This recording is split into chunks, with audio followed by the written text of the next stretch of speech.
Dave Clawson's Bowling Green Falcons have dominated the competition in November, outscoring their opponents 152-10. But today, a much tougher challenge is expected, going up against Butkus Award finalist Khalil Mack and the Buffalo Bulls. The MAC East title and a trip to Detroit are on the line next.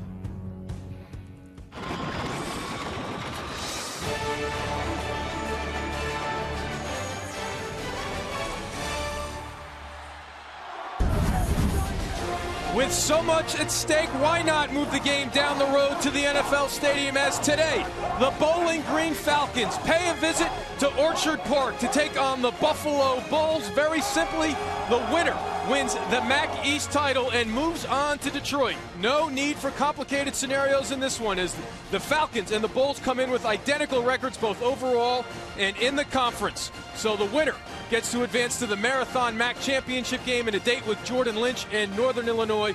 The loser stays home and watches it on TV.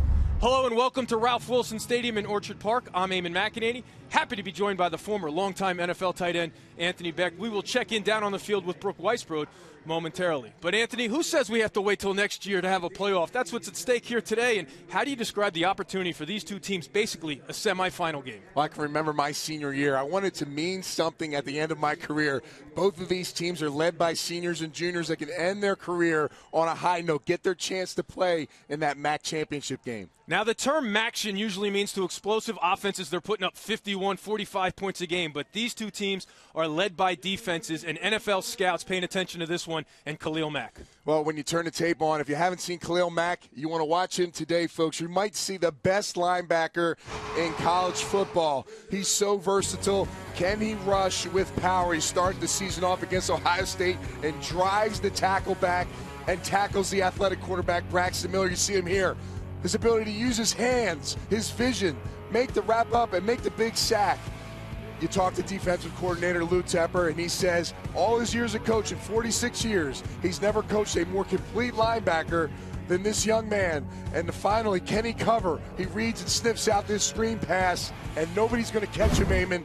I'm excited to watch this kid on the field today. He came back to Buffalo for his senior year for two reasons: to graduate and to win a championship. Today he can help accomplish one of those goals with a win against Bowling Green. Now the Falcons come in winners of 3 straight, and in all 3 November games they have scored 45 or more points. But again, Anthony, it's the defense that is yet to allow a touchdown in the month of November. Well, you know what? Their defense is led by outside linebacker DJ Lynch, and when you watch him on tape, he's just as versatile as a linebacker. He leads the team in tackles. Their defense is 8th in the FBS.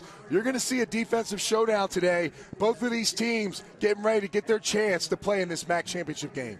Now, there was snow overnight, but the sun is out, and we have dry conditions for now. This game was always scheduled for Ralph Wilson Stadium. So for more on that, let's go down to the field and bring in Brooke Weisbrod. Crews arrived here overnight about 3 a.m. to start clearing the field. Buffalo actually had a walkthrough here scheduled for Wednesday. That was canceled because of the snow. And if you thought Bowling Green players and coaches would be intimidated coming here, think again, because Dave Clawson told me earlier this week, I grew up here, but I've lived in Bowling Green for 5 years. And if there's any place in the country that can prepare you for Buffalo, it's Bowling Green, Ohio. All right, Brooke, thank you very much. These two teams very familiar with each other. The 11th all-time meeting. Bowling Green has won 7 of the first 10. This is the first meeting at Ralph Wilson Stadium. First collegiate game at this stadium since 1979. Buffalo, coached by Jeff Quinn in his 4th year. Former offense coordinator at Cincinnati with Brian Kelly. He has stuck to his plan, and it has paid off this year. So they are a step away from the MAC championship game. Bowling Green won the toss. The Falcons deferring, so Buffalo will receive the opening kickoff. Devin Campbell, number 21 in black, back to receive for the Bulls. Bowling Green in the all-white with the orange numbers.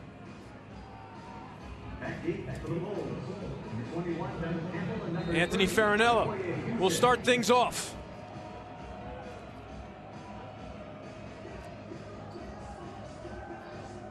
Jordan Lynch and the Huskies await the winner, and we are underway from Ralph Wilson Stadium. This will be Campbell. Across the 25, out near the 30. Brought down by Terrence Bush. A 32-yard return, so we get our first look at Joe Licata. He now, as he steps on the field, becomes the first quarterback to start a high school game and now a college game at Ralph Wilson Stadium. Well, you know, the thing I like about Joe Licata is he comes in as a sophomore, and he's a smart player. A lot of quarterbacks get worried about the speed of the game. He protects the football, only 6 interceptions on the season. That's why he's been so successful this year. Brandon Oliver in the backfield with Licata. Licata from Williamsville, New York. And this is Oliver, blown up in the backfield by Bowling Green. And Brian Thomas. Flag on the play. Our referee today, Tim Owens.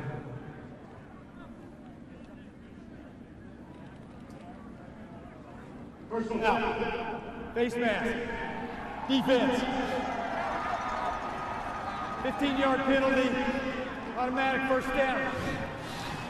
Well, not exactly how head coach Dave Clawson wanted to start. You see there, Brian Thomas comes in and just grabs too much face mask, beats the left tackle, does a good job, but you got to be smart, know where your hands are on that tackle.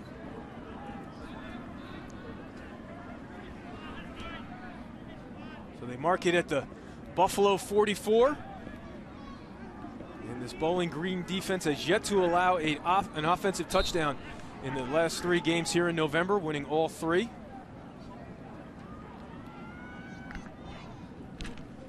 Licata to throw, and that short hops Lee, so incomplete. Now let's take a look at our impact players. When we watch this game today, you're going to see for Buffalo running back number 32, Brandon Oliver. This kid can run. He's a bowling ball. When you think about running backs in the NFL, Ray Rice comes to mind. He's a hard downhill runner that makes people miss. And DJ Lynch, a linebacker for Bowling Green, is going to see a lot of them today. You'll see DJ Lynch on the ball as a rusher. You'll see him in space as a linebacker. He's very versatile, can do it all. Oliver comes in with 7 straight 100-plus rushing yard games. Delayed draw to Oliver. He has room to move into Bowling Green territory. It appears that he has the first down. 9-yard pickup, so just short. Jerry Gates on the tackle. Boo-boo. He's affectionately known by his teammates and friends with the tackle. Defensive coordinator Mike Elko for Bowling Green doesn't bring a lot of pressure. He plays good gap sound defense. You see there, when you bring pressure on the outside, it leads to big plays, and Buffalo took advantage of that. 3rd and short. Back to Oliver. Surging forward. And they give him the first down. Ouellette on the tackle. Number 93, Ted Ouellette.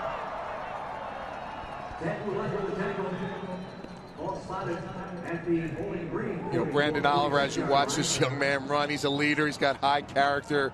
Everybody loves him on this team. But you see him, he sticks his foot in the ground. He can get downhill quick, and he doesn't miss yardage. He steps and gets them all. When he touches that football, he's a very dangerous back in the backfield.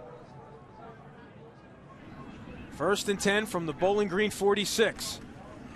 Flea flicker. Licata steps up. Has a man deep. Incomplete. Looking for Fred Lee. Knocked away. Boo-boo Gates and Rylan Ward in on the play as well. Well, offensively, you got to try to shake it up here. They did a little flea flicker, a little short underthrown. Fred Lee can't concentrate. Almost picked off there by number 15, Ward. Does a good job on defense. So one thing on defense, Eamon, they do well. They don't peek. They never get beat deep and give up the big play, and you saw it right there. Campbell and Oliver now in the backfield. That's Campbell in motion. Quick release over the middle. Dropped and almost intercepted. Lynch getting his fingers on it. Licata trying to hit that quick slant to Fred Lee again. DJ Lynch, we're going to hear his name a lot today. Sees the ball go up in the air, almost pulls it in for the turnover. That's one thing now we talked about. Joe Licata's done a good job is protect that football. Cold football today in Buffalo. The ball's going to be a little harder. Really got to concentrate as a receiver, a tight end, a back, and hold on to that football so you don't get those opportunities to bounce the ball up and defense could possibly get a turnover. The sophomore grew up down the road at Williamsville, New York. I think he's used to throwing in these conditions. Is he used to facing the Bowling Green defense on 3rd and 10. Here comes pressure up the gut. Licata goes down. The Falcons with the sack.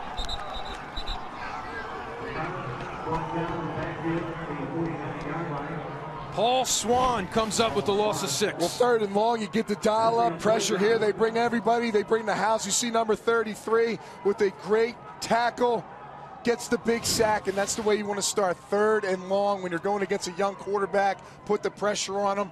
Great job of getting off the field for this Bowling Green defense. Tyler Grassman on to kick. Ryan Burbrink back to receive for Bowling Green, standing on his own 15. Low kick. Burbrink says fair catch, and he makes the grab at the 17. 33-yard punt, no return.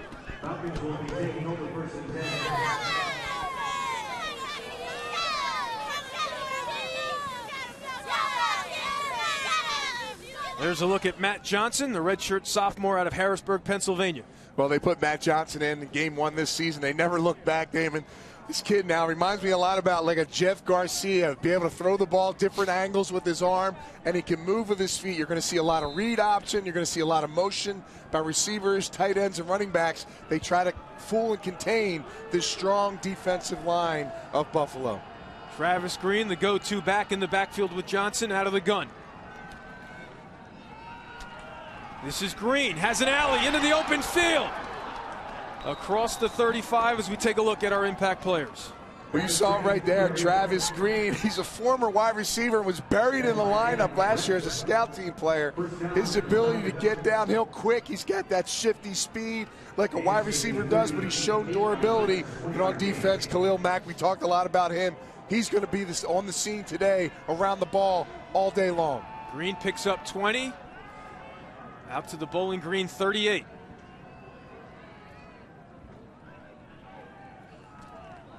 Back to Green, bouncing out to the right, gets the corner. Cuts it upfield, close to a first down. Pickup of 9. There's a look at Khalil Mack, but you mentioned the story of Travis Green, followed Anton Samuel from Florida to Bowling Green. When Samuel decided to transfer and move back to Florida, Coach Clausen said, you know, I work with Travis on the scout team. He's got some shake and bake to him. Let's try him at running back. He does. You know, they said he made a lot of great plays in space. They threw him the football. He made people miss, and all of a sudden they throw him in with the first team offense, and he's making the defenders miss in practice. Great job. He stepped up. And Anton Samuel, very good friends. Travis having fun telling Anton, hey, I'm having a better year than you ever had here. And here he is again. First down into Buffalo territory. Anthony, now let's take a look at your keys to the game. Well, for Buffalo, they have to establish the rush on early down. CBO, Brandon Oliver did a great job there. They got to contain the quarterback in the pocket. Matt Johnson's going to move his feet and get outside. They have to keep contained. Bowling Green on offense has to have a good run-pass dilemma. When they run that read option, bring it to Khalil Mack and fool him and keep him on his heels. And they got to protect the ball. Buffalo does a great job of turnovers this year. 1st and 10 from the Bull 49. Johnson looking to throw, steps up, gets rid of it, has his man, and Joplin cannot make the grab.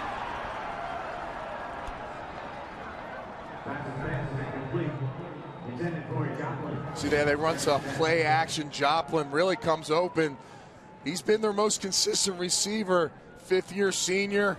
Again, the footballs now are hard in this cold weather. You must focus and bring them in. Listen, every catch is going to count today if you want to get your chance to go to the championship game.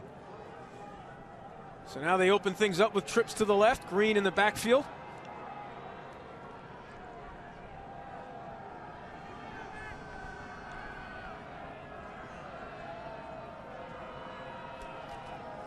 And they run it.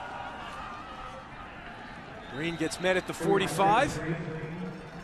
Give him 4, so that'll set up 3rd and 6. And now the chess match between defense coordinator Lou Tepper and Dave Clausen. What do you do with Khalil Mack here on 3rd and 6? Well, you know, you gotta find somebody to block him. They got 2 redshirt freshmen playing tackle, so it could be a long day for these young men. But this is what Matt Johnson has brought to the table at the quarterback position, Eamon. His ability to move and get around defenders, break the pocket.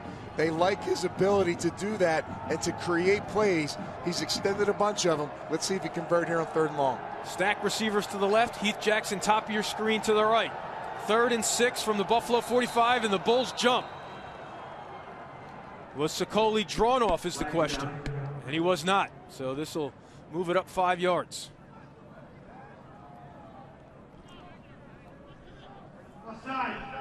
Defense. Number 90. 5-yard penalty. First down.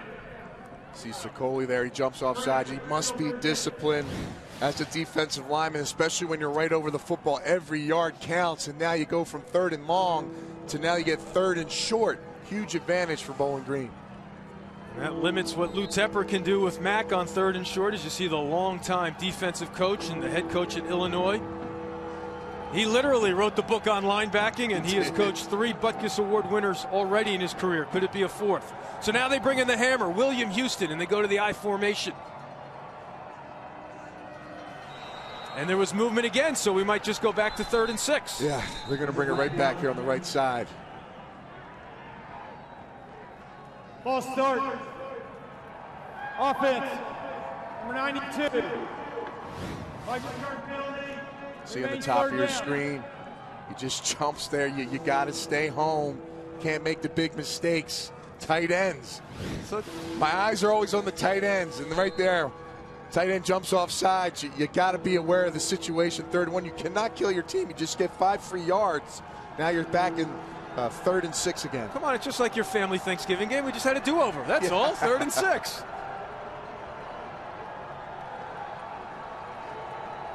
Jordan Hopgood now in the backfield. Johnson moves him over to the other side. And he gets it. Straight ahead, well short of the first down. So I was about to say decision time, but Dave Clawson quickly sends out the punter, Brian Schmetabush. And it looked like maybe the back could have jumped outside and there was some green grass, but got caught back in a cutback. Great job by Buffalo defense to converge the football.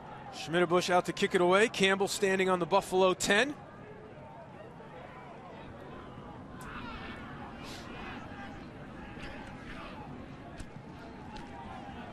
High kick. Campbell lets it go, and they're there to down it. And a great play. Let's see. Did they touch the goal line? And they did. Touchback. So they had an opportunity to bury him. Ronnie Moore did his job. But Licata and the Bulls, when we return, 1st and 10 from the 20, scoreless in the MAC East title game.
There's a look at Bowling Green head coach Dave Clawson. As Brooke mentioned, he grew up around here about 30 miles north, and Joe Licata, not the only quarterback to play a high school game in this stadium, involved in our game today. Dave Clawson also starting a high school playoff game for Lewiston Porter High School, but as he told us today, not exactly fond memories of that game, as he said he threw 3 bingos. Yeah, 3 interceptions wasn't a fond memory, but you usually remember those games when you're throwing those picks, but that was 30 years ago, like you say.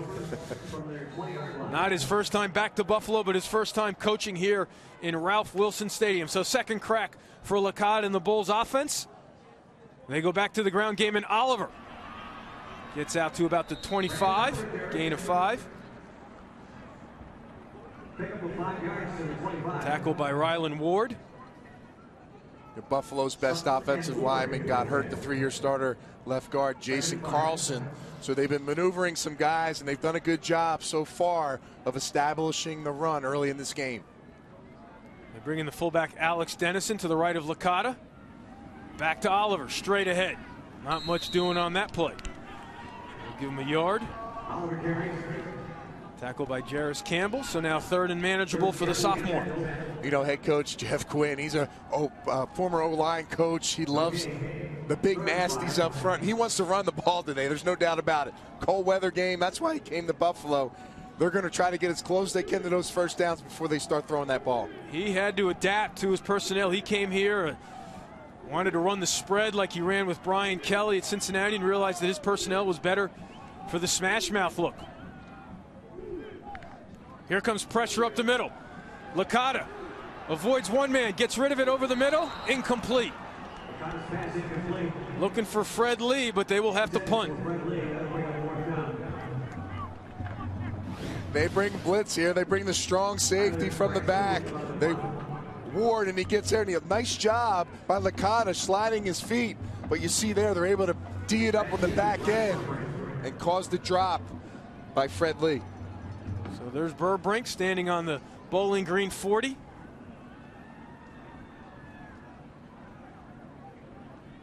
Now Grassman goes to the rugby style technique and gets off a wobbler and takes a Buffalo bounce.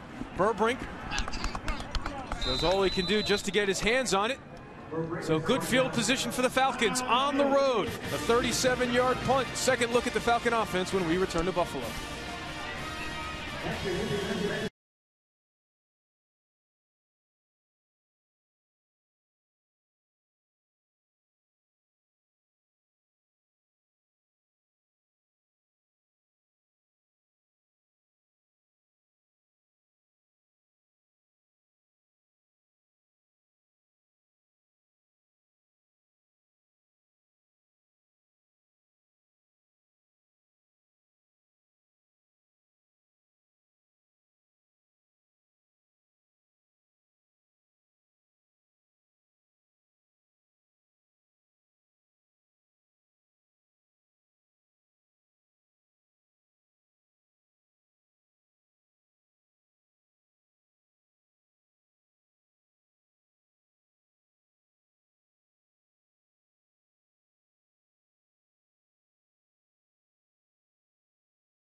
ESPNU College Football, brought to you by GMC. Introducing the all-new 2014 GMC Sierra. Incredible thinking in the form of a truck. This was earlier today, as we have to congratulate and thank the hardworking grounds crew and the facility people here at Ralph Wilson Stadium for getting the field ready to play. It snowed overnight here in Buffalo, but you couldn't tell from looking at the field right now. Great conditions to play a championship game.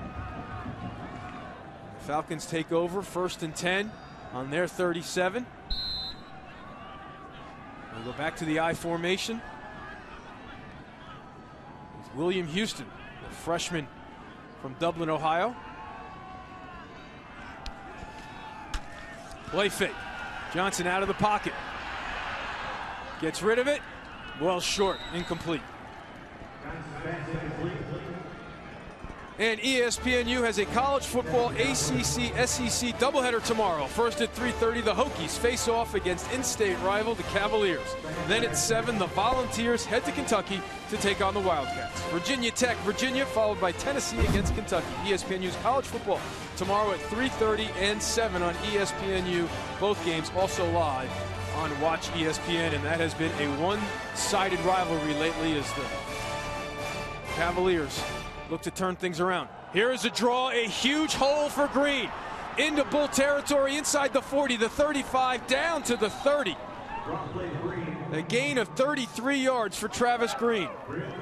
So far, Travis Green has been really effective running the ball. You see here, it's that slide motion. They hand it off underneath, and a huge gaping hole. The defense slides with the quarterback movement, and Travis Green's able to come back and make a big gain. Nice job by the offense. So he already has 70 yards as he continues to move up and into the record books at Bowling Green. So they stack the receivers with 3 to the right. We have yet to see a completed pass here. Both quarterbacks are combined 0 for 6. And here is Hopgood near a first down. 9-yard gain. So Hopgood getting more time with Fred Coppett being injured last week in the win over Eastern Michigan. Yeah, you'll see a lot of Jordan Hopgood. You also see that big 265-pound number 32 running back, William Houston, who brings a load. So they sneak it.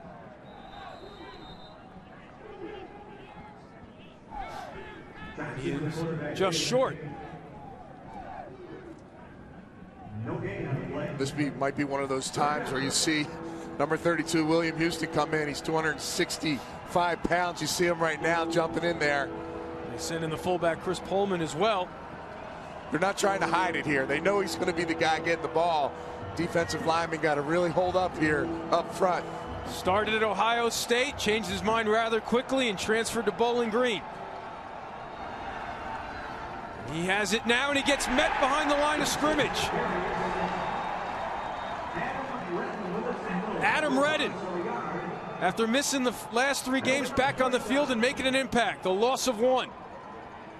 And when you talk to defensive coordinator Lou Tepper, he said Adam Redden might be the second most alarming player on this defense. They're so happy to have him back after missing the last 3 games, Eamon, like you said. So they send out Tyler Tate to kick from 40. He has made 2 from 45 on the season.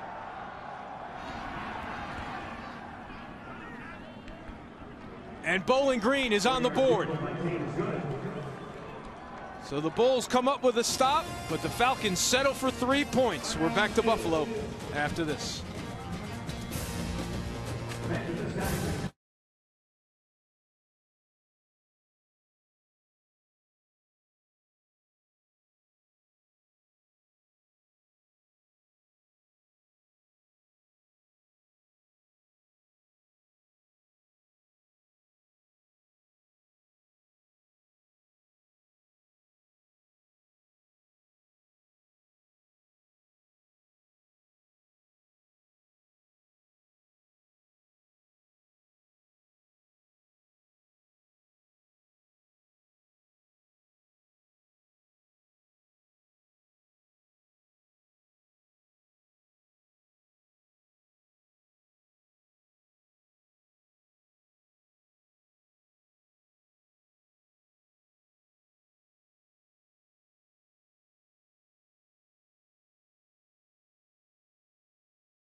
Visit WatchESPN.com or download the Watch ESPN app to watch ESPN live anytime, anywhere. Brought to you by Vizio.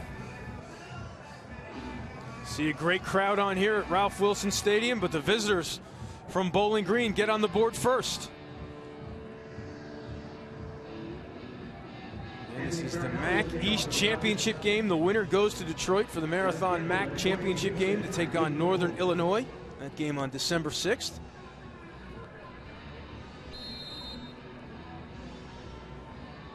There's a look at Devin Campbell. Waiting the kick from Anthony Farinella.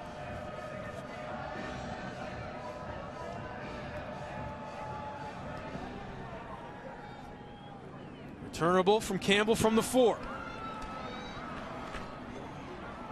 One move gets across the 30. Looked like they had him pinned back at the 18, but a nice juke.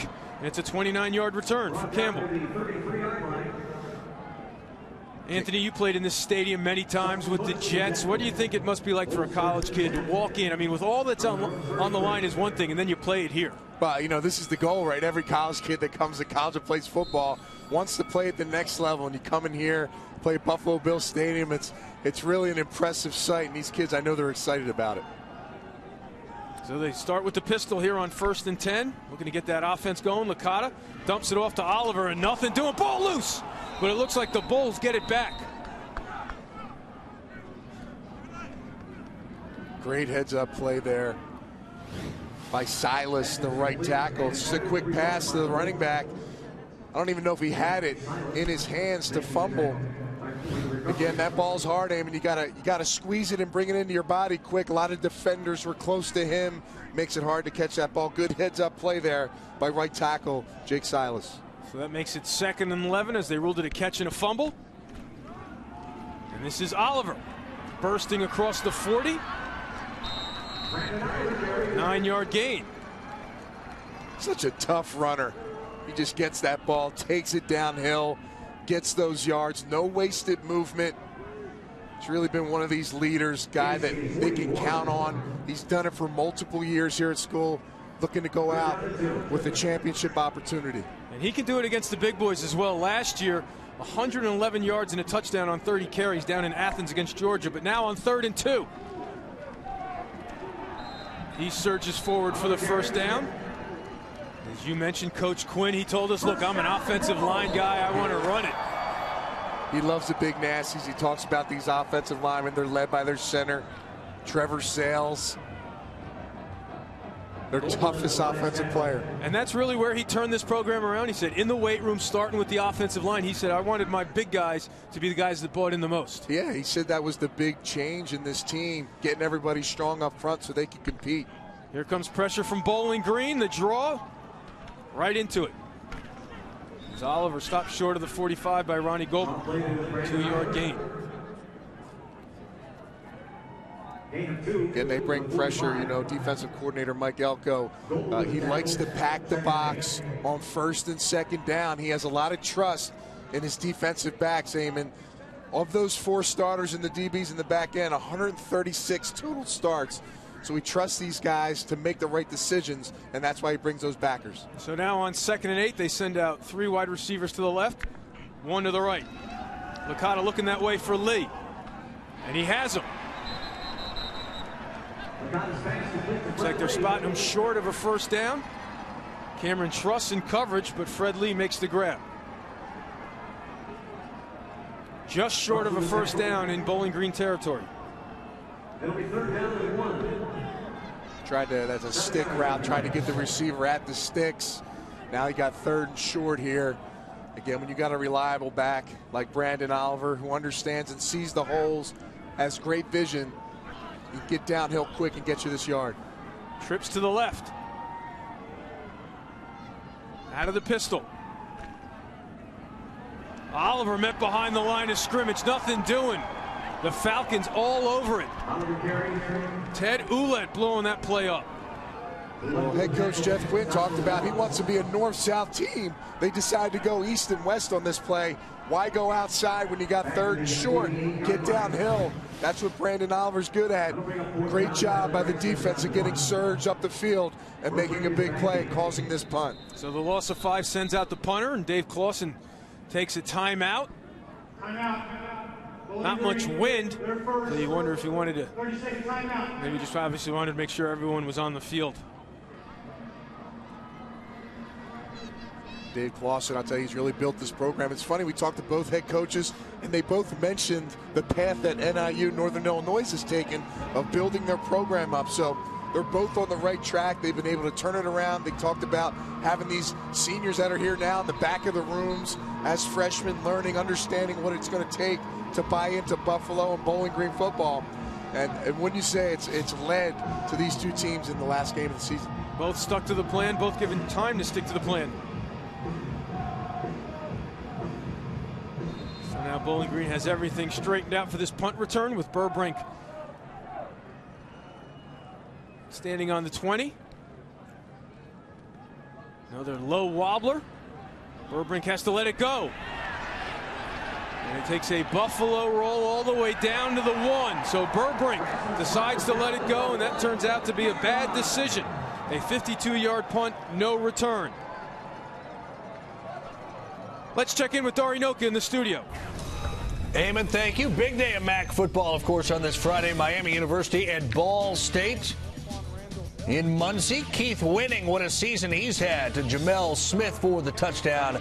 And it is all Cardinals right now. They lead 21-0, a little over halfway through the second quarter, guys. All right, Dari, thank you very much. Another successful season for Coach Lembo and Ball State. This is where Khalil Mack comes into play here. He's a devastating pass rusher, plays the run great. Young quarterback, got to get this ball out of the end zone. He has been quiet so far here in the first quarter. They go to Green to the left. Bounces off the first tackler, gets outside the 5. So it gives him some breathing room with a pickup of 6. Khalil Mack in on the tackle. I'll tell you what, I can't say enough about what I've seen on tape every game. I want to keep watching this kid. He is the most versatile player, complete. He's strong, he's big, great pass rusher. His ability to cover, play in space. I'm telling you, he's a special talent that's going to be doing some great things at the next level. 2nd and 4.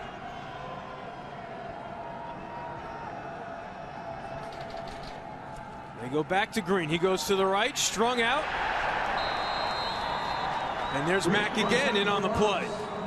Who said he was quiet? But he's a very quiet kid, but when he crosses that line, he plays. Look at the ability to use his hands, get the offensive player off him, sustain the line of scrimmage, and make the tackle. That's how you set the edge as a defensive linebacker. And he thought about going pro after his junior year. Coach Quinn down in Florida went and visited him, and they said, "Hey, Coach, who are you down here recruiting?" You. Had a lot of help from his parents, who really wanted Khalil to come back and get that degree. So now 3rd and 7.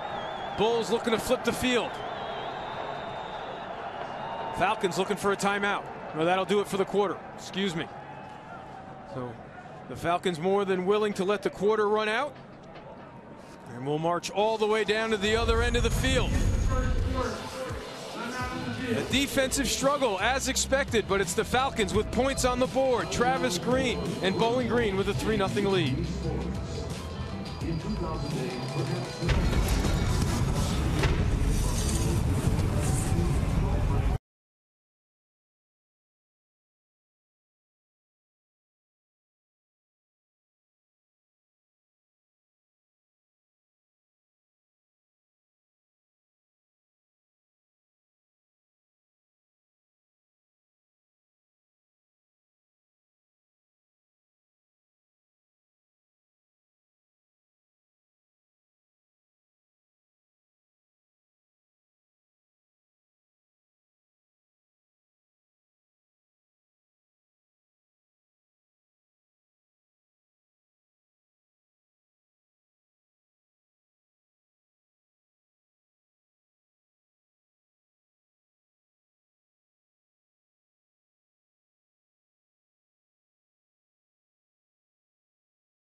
Welcome back to Orchard Park. All right, Anthony, both coaching staffs have had a long time to think about this 3rd and 7. Yeah, offensively now, Matt Johnson, his ability to use his legs, Eamon, I think that's a key factor here. The problem is the offensive line of this team has given up 31 sacks. They're ranked 105th in the FBS. One of the weak points, but Mac Johnson can help them with his legs today. Keep an eye on this matchup. Khalil Mack versus right tackle Dietz, redshirt freshman. They run it at Mack with Green, and he squirts through short of a first down, but he gives his punter more room. Brandon Crawford in on the play, pick up a 4 for the Falcons. That'll send out Schmidt-Bush. You know, one of the things offensively when you're calling plays for Bowling Green, you understand, listen, let's not put ourselves in a bind here. We got a young quarterback. They have a very strong defense. That's why they're top 10 in the FBS. They trust their players that they can hold up on the other end, so they're not going to take as many chances as a lot of other teams in college football. Campbell sets up shop in Falcon territory. Schmidt-Bush out of his end zone. High but short. Fair catch signal made for it, and he loses it. Loose ball. Falcons all over it.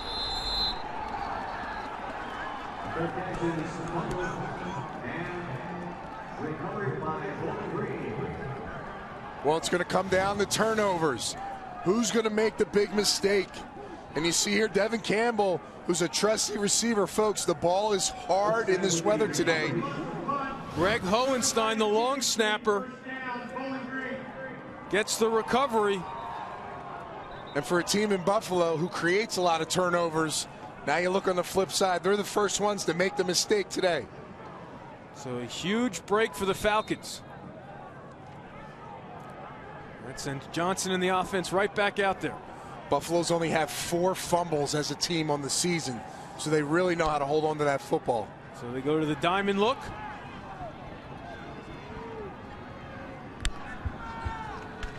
And back to Green. Hit behind the line of scrimmage by Okoye Houston. Houston off the edge to make a play. Great job by Houston, the strong safety. He's a senior veteran, over 30 starts.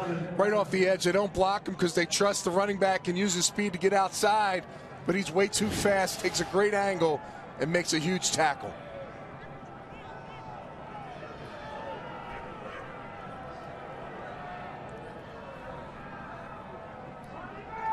Mack now coming from the right side. And that's where Green's going. Nice cut in the open field. And he gets the first down into Bulls territory.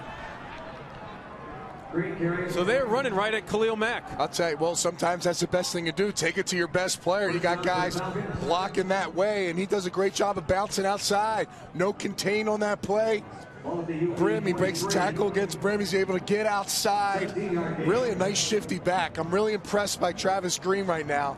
Coach says he's durable. He's a little man, but he stepped up and really held the load for this team. He now has 96 yards on 10 carries. He gets a break as they bring back Houston. Anytime you get your tailback to average 9 yards a clip, that's huge. Pays off huge dividends come fourth quarter. So changing the play in the formation at the line, 5 on the play clock. And this is Houston. Look at him just push forward. Bulls push back. He's not used to getting the ball in the middle of the field, and he's used to those 1-yard touchdown runs. You're right. You know, he's got 11 touchdowns this year for a combined 12 yards, and he had a 44-yard run last week. And coach was like, man, you did quadrupled your total for the season. And he's like, hey, coach, I can run too. Big back. You got to love having a guy like that that can come in and get those tough yardage. He powers his way forward for 4 yards. Green back out there on 2nd and 6. From the Buffalo 38. Falcons looking to take advantage of the fumbled punt.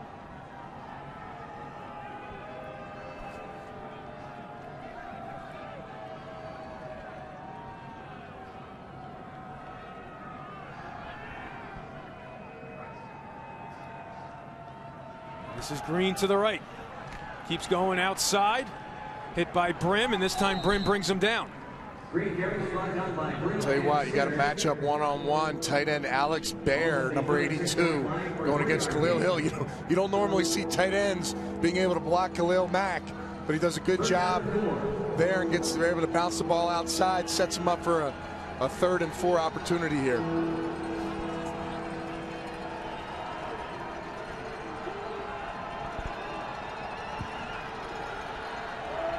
They empty the backfield.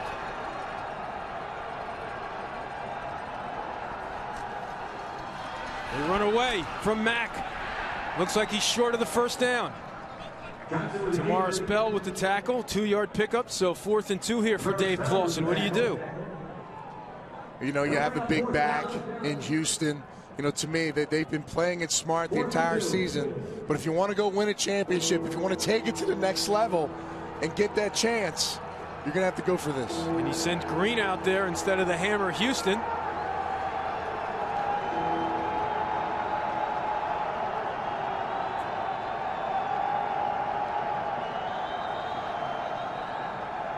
And now the Bulls take a timeout.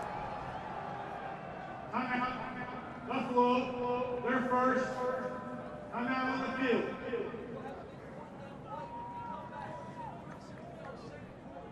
A critical 4th and 2 for the Falcons in Buffalo territory when we return.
Welcome back to Buffalo. Dave Clawson sending his offense back out there again on 4th and 2 after the timeout. From the Buffalo 34.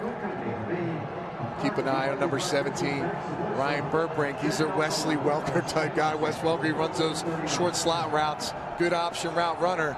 Might look for him to get this short 4th down conversion. It's Hopgood in the backfield. Not Green or Houston to the right of Johnson. Now Burbrink in motion.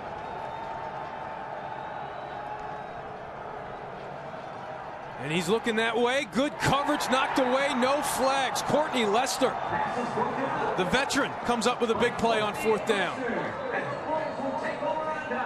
It's a great stop by the defensive back there, Courtney Lester.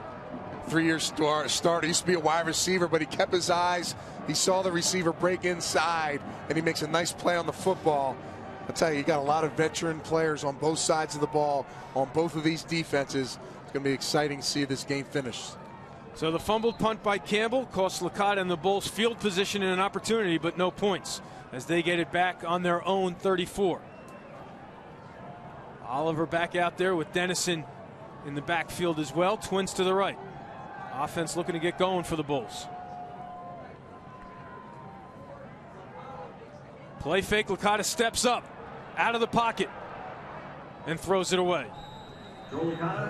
Brian Thomas bringing the pressure, and fans a reminder that the Buckeyes national title hunt continues tomorrow on ABC as Braxton Miller leads number 3 Ohio State into the Big House with the nation's best winning streak in the Big Ten title game looming.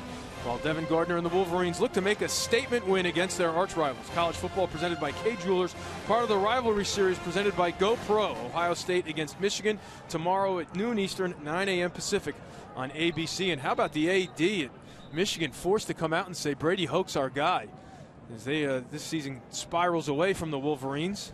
You know, that's always been a game where you throw the records out. It's such a great rivalry. But, you know, Ohio State's trying to make a move. They're trying to get themselves in position to potentially get in that BCS championship game. Licata off to a slow start here, just 2 of 7. Stands up and fires a strike on that one. It's Newts, Alex Newts, the big play man, and he gets a first down with a pickup of 12. You know, when I watch Licata in the back here as he's about to throw this ball and you see him here, he hits Newts, comes around the defender, gets the first down. Newts gets a lot of those first down catches, but Licata, to me, he shows great awareness, his ability to find the spaces, feels the defenders, does a good job in the pocket, delivers a nice catchable football. Took over last year, won 3 of 4 starts, and it has been his job since, and there's another first down pitch and catch to the outside, and the freshman Boise Ross.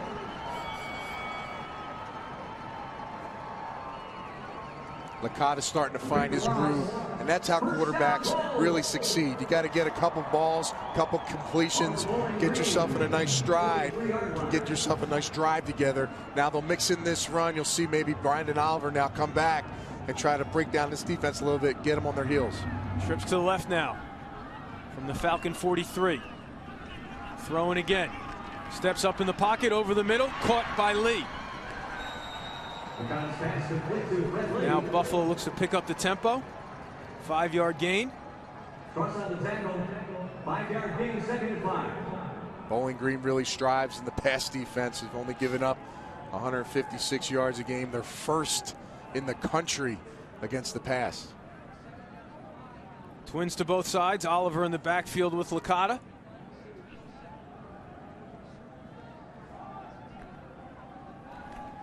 And here's Oliver running to the left. Hit at the 35 and dropped there. 3-yard gain short of a first down. Zach Colvin on the tackle. Outside zone, inside zone. They're going to let Brandon Oliver get outside. The linemen are going to try to get a hat on a hat, and he's going to pick those holes. He's done it all. He's done it well all year. He's got great vision. Set himself up for a 3rd and short. 3rd and 2. They send troops to the right. And Licata looking to throw. Has time over the middle, wide open for a first down. That's Campbell at the 10. Brought down inside the 5. 1st and goal for Buffalo. Little redemption there for Devin Campbell after he fumbled that punt. Gets himself a nice deep in route. Good job in protection here. You see Licata delivers a perfect strike. Devin Campbell's been, you know, he's a running back, but he's been one of their receivers type guys out of the backfield. Does a great job of catching the ball, making yards after the catch. 30-yard pickup makes it 1st and goal from the 5. Here's Oliver up the middle. Down to about the 2.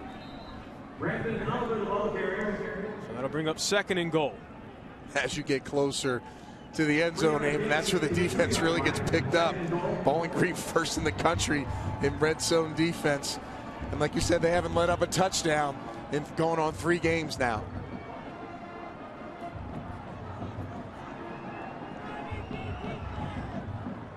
So they go 2 tights here with Jimmy Gordon, Matt Weiser. Oliver to the right of Licata. Licata looking to throw. Now he gets out of the pocket. Lofts it up into the corner and too high, throwing it away.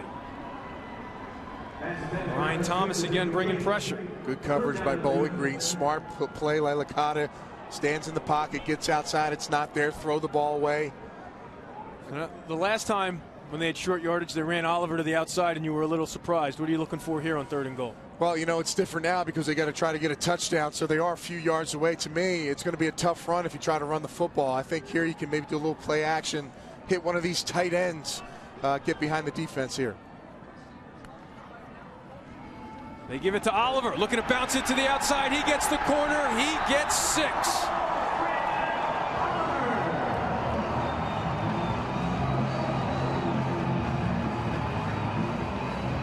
Great jive by Buffalo. Got Licata in a nice groove. And then they feed their horse, Brandon Oliver. And he gets outside. There's nobody home. Great job securing the edge there.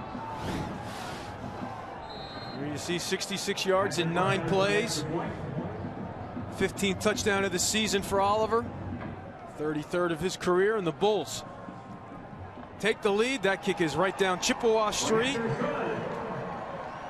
A big 30-yard play on 3rd and short, and then Oliver does the rest, and the Bulls have the lead at home on Bowling Green.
ESPNU College Football, brought to you by Subway.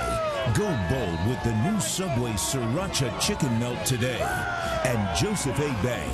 We fit most everyone. JOSbank.com. Good crowd on hand here at Ralph Wilson Stadium for the first college football game here since 1979, and they have come to life now after that 66-yard drive by the Bulls to see Buffalo go on top. Eamon McEnany along with Anthony Beck and Brooke Weisbrod. The winner goes to Detroit to take on Jordan Lynch and Northern Illinois. The Huskies are safely in the clubhouse, as they would say. Tell you, Bowling Green now, when they get this ball back, limited possessions, a lot of running the football, and the clock is ticking. They got to take advantage and maybe get a little more aggressive here on offense. Try to create some balance and some drives down the field. And it'll be Boo Boo Gates from the 8. He can be electric in the return game across the 30, met at the 35, and dropped there a return of 28 yards. And college hockey is back in action on ESPNU. Today at 5, it's a great showdown from the Big Ten with the Badgers visiting #1 Minnesota. It's number 13 Wisconsin against the #1 Golden Gophers. College hockey today at 5 on ESPNU and also live on Watch ESPN. Two of the most tradition-rich programs in all of college hockey. That series started back in 1922. This is the first game as members of the Big Ten. Minnesota leads the series. Doesn't get much better in college hockey than Wisconsin against Minnesota in the regular season. So Green back out there. but they're looking to throw. And Johnson has all day over the middle. Hit as he lets it go. Knocked away. Grimm and Houston in coverage. They had two receivers in the same spot. That's never a good thing when you're trying to run your routes here. You see they do the read option, they fake it, holds on to the ball, but you see the wide receiver, the tight end in the same area. You bring two corners together, and of course Matt Johnson, not a very big guy now, takes a big hit. Johnson 0 for 4 now. You saw Blake Bean recognize that no one was blocking him and got in there at the last second. Sets up 2nd and 10.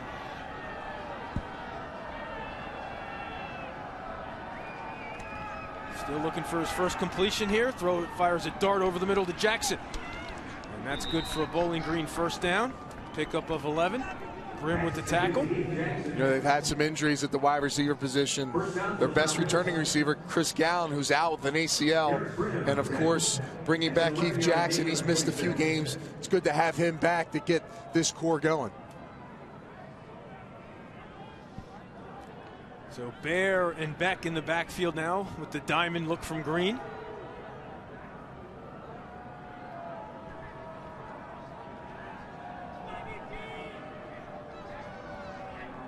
And they change up the formation.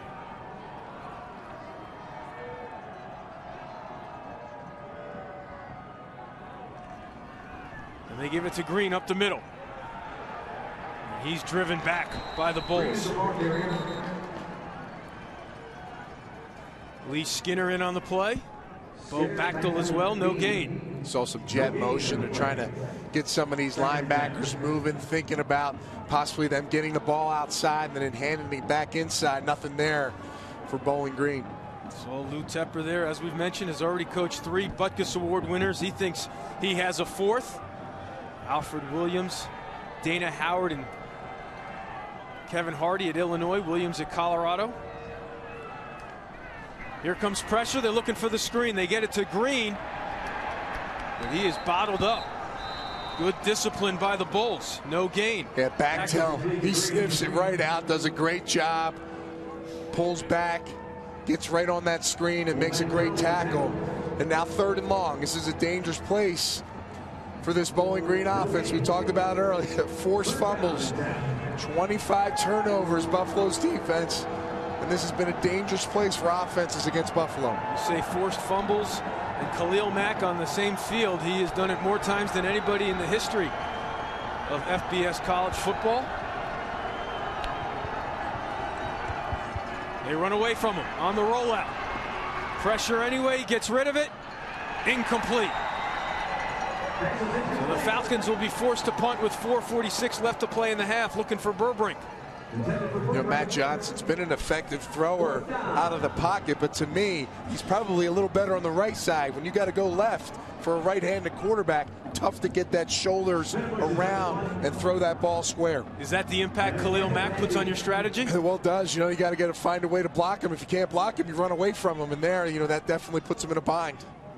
All right, Campbell dropped the last one, but as Anthony said, made up for it with the big 30-yard catch on 3rd down, standing on the Buffalo 10.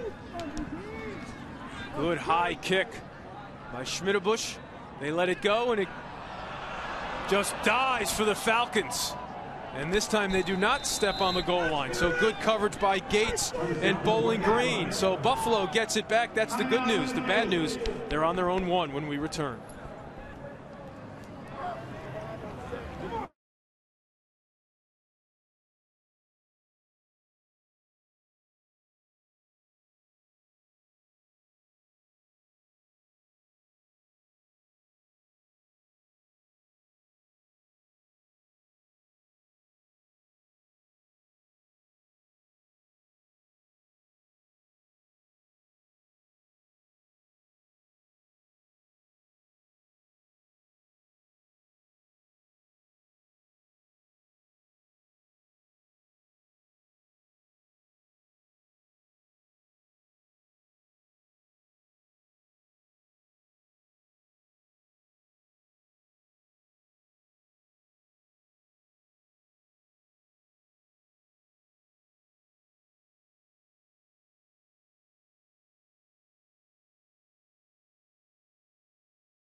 Dari Noka in studio. Coming up at halftime, we'll get you set for the Iron Bowl on Saturday. Also, scores and highlights around the country, and Tom Izzo handing out punishment. Eamon, got to go to class, man. Got to go to class. Thanks, Dari. Thankfully for me and Anthony, those days are over. No doubt. Coach Izzo runs a tight ship. Iron Bowl should be a classic, but right here now, the MAC East title game. Buffalo looking to punch a ticket to Detroit. How aggressive do you think they'll be here with Licata and the offense on their own one? Well, you know, it's going to be tough. You're going against a Bowling Green defense who likes to really pack it in there on first and second down, so you get a lot of one-on-one coverage. Can their receivers beat their senior-laden defensive backs? And they start out of the pistol with Oliver behind Licata, deep into their own end zone. Gates creeping up to the line of scrimmage, and they're going to throw. They pump fake. The deep ball down the sideline. Looking for Newts. That's his calling card. He high points it very well, but that knocked away by Aaron Foster. Yeah, good job by Foster. And they took a chance there. Little hitch and go. See Newts going out there. The ball's a little underthrown, so he's got to come back.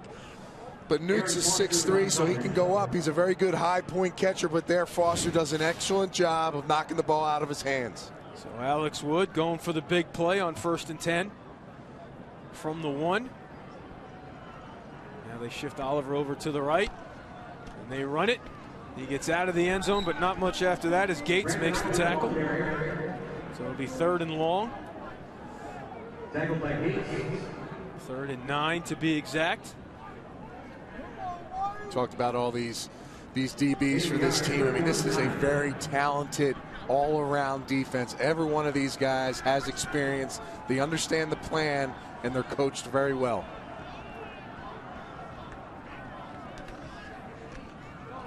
They have to throw it high, and Newts can't. Let's watch as that one sail over his head. No opportunity to make a play as pressure was coming. So they go 3 and out, and Bowling Green should get the ball back with great field position and plenty of time left to play here in the first half. Well, the problem when you want to go aggressive on the first play, Eamon, is if you don't get it, the clock stops, and you know you run 2nd down, and now you get an incomplete pass on 3rd, so it leaves them a lot of time, and you're gonna have to punt at the back of the end zone. You're looking here to get good field position, and Bowling Green now needs to take advantage of this opportunity. Burbrink standing on the Buffalo 40. No pressure on Grassman. Burbrink with room, but he gets hit right away. Campbell drills him. He had room. Yeah. Say again, 37-yard punt, no return. Bowling Green in good field position when we return.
Green and Buffalo, one step away from the MAC title game in Detroit. And Anthony, as you can see, very similar journeys to this point for these two teams. They do. And when you're building a program, it takes time. You got to recruit. You got to bring in good players, good freshmen that buy into your program, and you got to develop them. That's the key thing. You bring kids in, but you got to get them to come on the field, and they're going to go through their bumps and bruisers.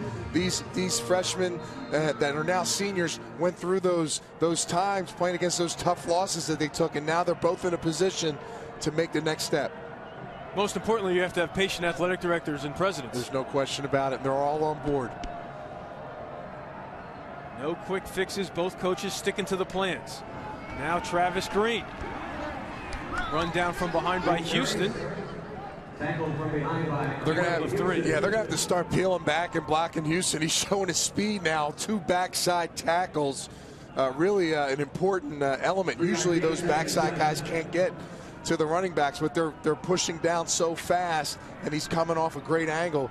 And Travis Green, you see there, started off this game with a bang. They got to keep feeding him the ball. I think he's going to be the difference today if they want to win this game. Bit surprised they haven't gotten into the hands of Ronnie Moore, who was electric a week ago in the win over Eastern Michigan. Back to Green, hit hard right away. Mack in there, along with Sicoli. And the referee gets involved in the action. Hazard pay for Tim Owens. See those defensive linemen, they can be fierce, and then they've been good guys there. They helped out the referee. I like it. Well, they know the referee has a flag in his back pocket. Yeah, tried to snag it from him, pick his pocket on the way over there. So that forces 3rd and long. I wonder if the Bulls want to take a timeout to make sure they get the ball back with as much time left as possible, but they're going to let some seconds tick away here and concentrate on the stop. They're manned up across the board. All eyes on Khalil Mack up front for Bowling Green. Plenty of time, though, for Johnson out of the pocket. Throws into double coverage and dropped. Looking for Sean Joplin. Lester in coverage along with Whitney Sherry. I thought that was going to get picked off. Sherry saw this all the way. He's in position. He sees the ball and just wasn't able to pull it in. Really give credit to Joplin there. He was the DB on that circumstance. Knocks the ball out. It looks like they're lining up here on 4th and long.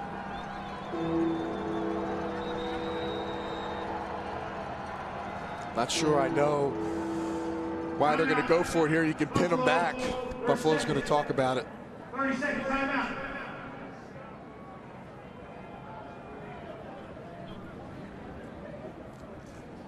You know, we talk about Mack on this defense, but really, you know, across the board, they got so many good players. You know, David Clausen, the head coach for Bowling Green, said, listen, it's not just about Mack.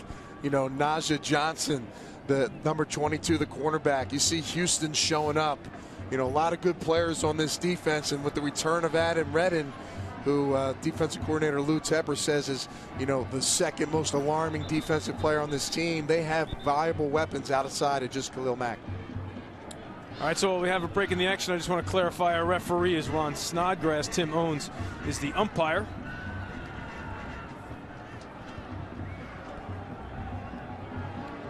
Again, the key here, if they go for it on 4th down and decide to go, you must keep contained on a quarterback that can move around. And Bowling Green jumps.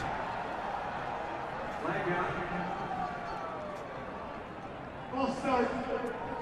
Offense. 5-yard penalty.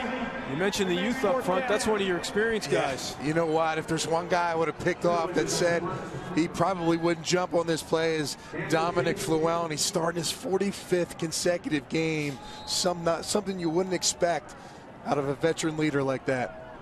Crucial mistake.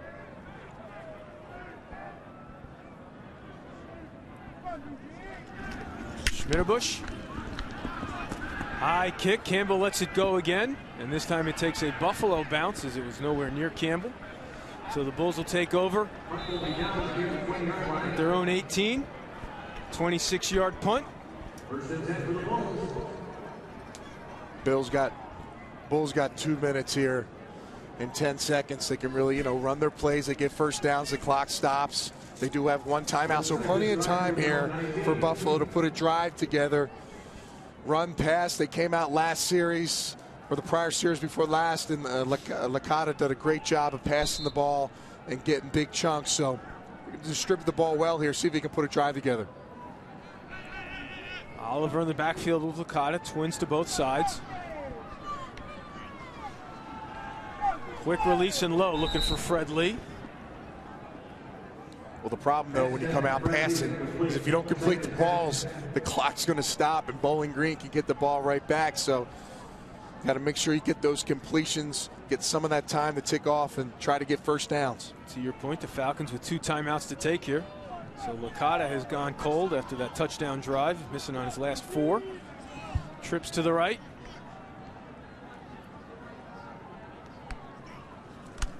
And here is Oliver to the left, has to cut it upfield and gets across the 20, but not much after that. So that'll set up 3rd and long.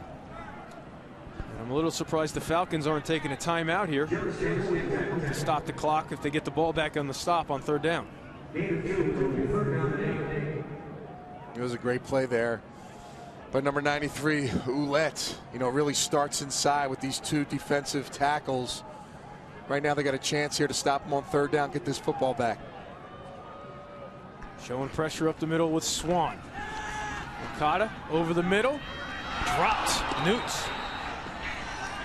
Normally reliable, puts that one on the rug, and Bowling Green forces the punt. Aaron Foster with good coverage. So the Falcons will get it back with plenty of time left. Got to secure that football, Eamon, when it comes to a cold day. The ball's hard. You're playing for something big. Every single play counts, and you said it. He's a captain. He's a leader of this football team. Alex Newts has to come down with that football, keep the chains moving. 5th punt of the half for Grassman. Kicks it away from Burbrink. Burbrink has to go run it down, and now he'll get away. So good execution by the Buffalo punter. Drives the Falcons back to the 32, 48-yard punt with 1:19 left to play. So Grassman does his job. Now Bowling Green has both the timeouts and plenty of time to work with. Well, right now defense has been a premium for both teams. Quarterbacks have not gotten in a groove. Matt Johnson, the sophomore, and Licata now. These guys haven't been able to get really what they want from the passing game. The running games are moving the ball fine, but they're not getting the big clips that get them in scoring range. So with a minute here, just over a minute left, they're going to try to put something together. Here you see the numbers to back up what Anthony just said. So Johnson looking to throw, hit at the line. Bo Bachdell having a very active first half. He is, and Matt Johnson now, he's not a tall guy. He's 6 foot. He's probably a little less than 6 foot, but you see the ball now when it comes out, it's a low, kind of a 3/4 throw, and that's easy for defensive linemen to get their hands up and knock it down. So that's why he gets a lot of his passes on the move. He tries to find those open spaces, a la like a Drew Brees has got to get through and see through those offensive linemen. Over the middle, hit again. This could get picked off. No. It looked like Najee Johnson was going to come up with his 10th career interception, but Anthony, you mentioned his height. Throughout his high school career, he was told, hey, if you're 6'3", we'd offer, but at 6 foot, he only got 2 offers. Yeah, very fortunate here. They're getting lucky. These balls are starting to get tipped up in the air. Bachdell doing a great job right now up front defensively, knocking balls up in the air. This defense is honed in, locked in. 3rd and long is where they want to be. Bowling Green and Temple, the only scholarship offers for Matt Johnson. Now he's looking for the first 3rd down conversion of the half for Bowling Green. Hopgood to his right in the backfield. Change of direction. Now he's out of the pocket. Coming back to the ball for the catch right at the marker. Sean Joplin. It's going to be close. Unbelievable. Wow. As advertised, the ability to create when the pocket breaks down. You never want to see a quarterback going backwards, but Joplin does a good job of getting his feet set at the sticks, gets the first down. Wow. Unbelievable throw and completion. So that keeps the drive alive for the Falcons. Now Johnson creating again. He's going to run it, looking to get out of bounds, but he turns upfield first. So an 8-yard pickup. This is the difference right now. You see Matt Johnson here. He's got nothing there. He's able to get out, protect the football, get outside the pocket. Does a good job, gets those yards, and then gets out of bounds. So stops the clock. They don't have to burn a timeout. Gets them in a good situation here at the 50-yard line. Hopgood stays in the backfield, trips to the right. 2nd and short. They still have the 2 timeouts. Now he steps up. He has room to run if he can get to the outside, but good closing speed there by Bean. Is his knee down there? It looked like it went down. He must not have given him 4 yards in the first down. I thought Bean had him down. See the replay here. Bean's pulling down on him. His ankles, yeah. The ankle's down, the knee doesn't. It's, you know, the calf, what's the... They're going to review it. I believe if his shin hits, that's part of the body down, so I think that's going to fall short. Ruling on the field to remain a first down. The play is under further review. So Bill Simons upstairs will take a look at it, but Anthony, we're starting to see on these last 3 or 4 plays what Coach Clausen was telling us about Matt Johnson as we take another look. The helmet pins the shin down, but the knee never hit. It's great balance by Matt Johnson, but it looks like Bean does a good job, and you just see it, ankle hits, and then looks like the side of the calf also hits. So you have enough video evidence to mark him down there? It looks disputable to me. I can see it's indisputable video evidence there that he is down, and it's going to come back. But we're seeing what Coach Clausen was telling us, why he's hard to evaluate in practice because the quarterbacks aren't live, so you don't really see him at his strength. You're right. And they said, you know, when they had the quarterback competition, now listen, you know, Matt Schlitz is a guy that's been here. He's a 3-year starter, and he's not starting for his senior year. So, you know, they said, listen, when it came to that first game of the season, and he started to move around and extend football plays and make big plays and gain the trust of his team, the energy that he brought, they just kept him on the field. He said it was instant. The energy he added, you could feel it right away. So now we await the call from upstairs. So right now the call on the field was a first down. They gave him a few extra yards. If they pin him back there, I'd say about 2 yards short of the first. It'd be 3rd and 2 if they overturn the call, which might be why it's taking a little while here, because they want to decide where to mark it.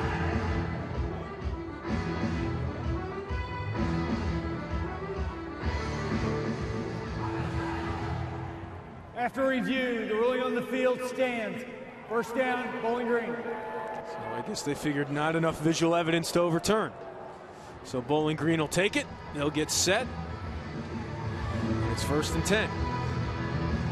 And he was able to get out of bounds. So now they send out Travis Green. 1st and 10 from the Buffalo 46. So an opportunity here for Bowling Green to regain the lead and momentum before the half.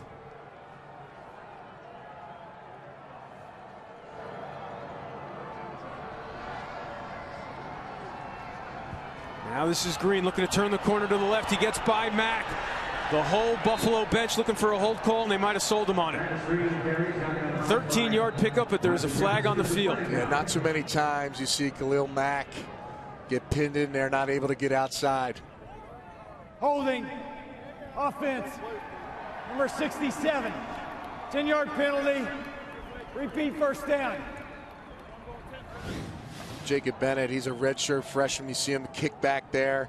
He's going to try to pin him, but right there, you cannot grab the outside of the shoulder pad, and you have that official right on the outside that sees that he's going to throw the flag all day long. And I don't know if he needed it, but you know Mack's a veteran. He sold that one pretty well with the right arm up. Well, he's not going to let too many plays get around him like that without a little bit of acting. So now Hopgood in the backfield as we're back in Bowling Green territory. Here comes pressure. Johnson hit, and this time he will not get away. Blake Bean says, review that this time. I think I brought him down. And really, it's what Khalil Mack did here. He shoots inside, and he gets 2 offensive players trying to block him, and it frees up somebody else. And that's what head coach David Clausen was talking about. He's like, listen, you know, we got 2 or 3 guys trying to protect on Khalil Mack. It's the other guys that come open and make the play, and Bean does a great job there of getting that sack. Anthony, you came on the air talking about how much you enjoyed watching him on tape. What has it been like in person now here throughout this first half? You know, there's something to be said about everybody knowing you're the target, right? Everybody's coming at you, trying to block you, 1, 2, 3 guys. his motor is impressive. He's very strong at the point of attack. You know, I think about 3-4 defenses and some of the outside linebackers I played against, some of the great Willie McGinnis, Mike Vrabel. These guys controlled the line of scrimmage and really used their hands well. And when I watch him on film, you know, he's just active. And, you know, his ability to multitask as a tackler, he can strip and make the tackle. A lot of great things in his repertoire. So now how aggressive is Coach Clausen now back in his own territory, 2nd and long, 27 seconds left. Still throwing. Johnson steps up. And his receiver falls down. Burbrink loses his footing, so that'll set up 3rd and 19. 21 seconds left. Good job by the offensive lineman. They gave him time. Matt Johnson steps up. Ryan Burbrink stumbles coming out of that in route, deep in route. So 3rd and 19 now. Tough play to call if you're an offensive coordinator. Although with 21 seconds, Amy, you don't want to be taking too much of a chance here. You know, this defense excels on 3rd down. A lot of turnovers this year have been created on this down for Buffalo's defense. Green in the backfield with Johnson. And they'll give it to him on the draw. Cuts it upfield, and he gets hit hard. Brandon Crawford, 3-yard gain. And Buffalo takes a timeout with 14 seconds left. And about to get the ball back. Yeah, nice tackle by Crawford. And again, you see Mack on that play, just handling the outside there when they come back. So again, a trip to Detroit and the Marathon MAC Championship on the line here in Buffalo. The winner goes to Michigan to take on Jordan Lynch and the Northern Illinois Huskies. Both clubs identical records. So even here. That MAC Championship game being played Friday, December 6th at Ford Field in Detroit. Ironically, both of their losses were against Toledo this year, who plays in the other side of the conference. Buffalo opening up with losses to Ohio State and Baylor. So now Campbell standing on the 15. Will he get an opportunity? Driven back, fair catch signal made early, so Buffalo will take over on the 11 with 10 seconds left. No timeouts for Coach Quinn. Just take a knee and let's go warm up, fellas. You're right, I think so. You talked about them starting the year out, Ohio State and Baylor. Wow, I mean, that's how you start a season out. And, you know, they hung pretty tight against Ohio State. Obviously, Baylor, tough to get ready for them for a week. That's when they were kind of getting on their roll. But, you know, you talk about battle testing your crew early. Definitely loading up the schedule with those two teams.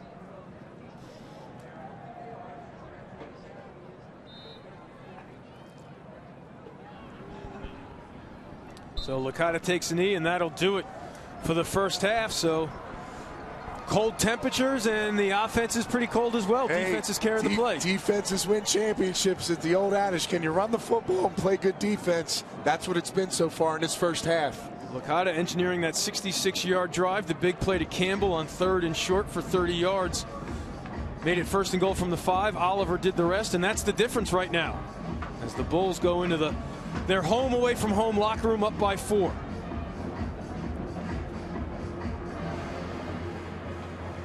Let's send it down to Brooke, who's standing by with Coach Quinn.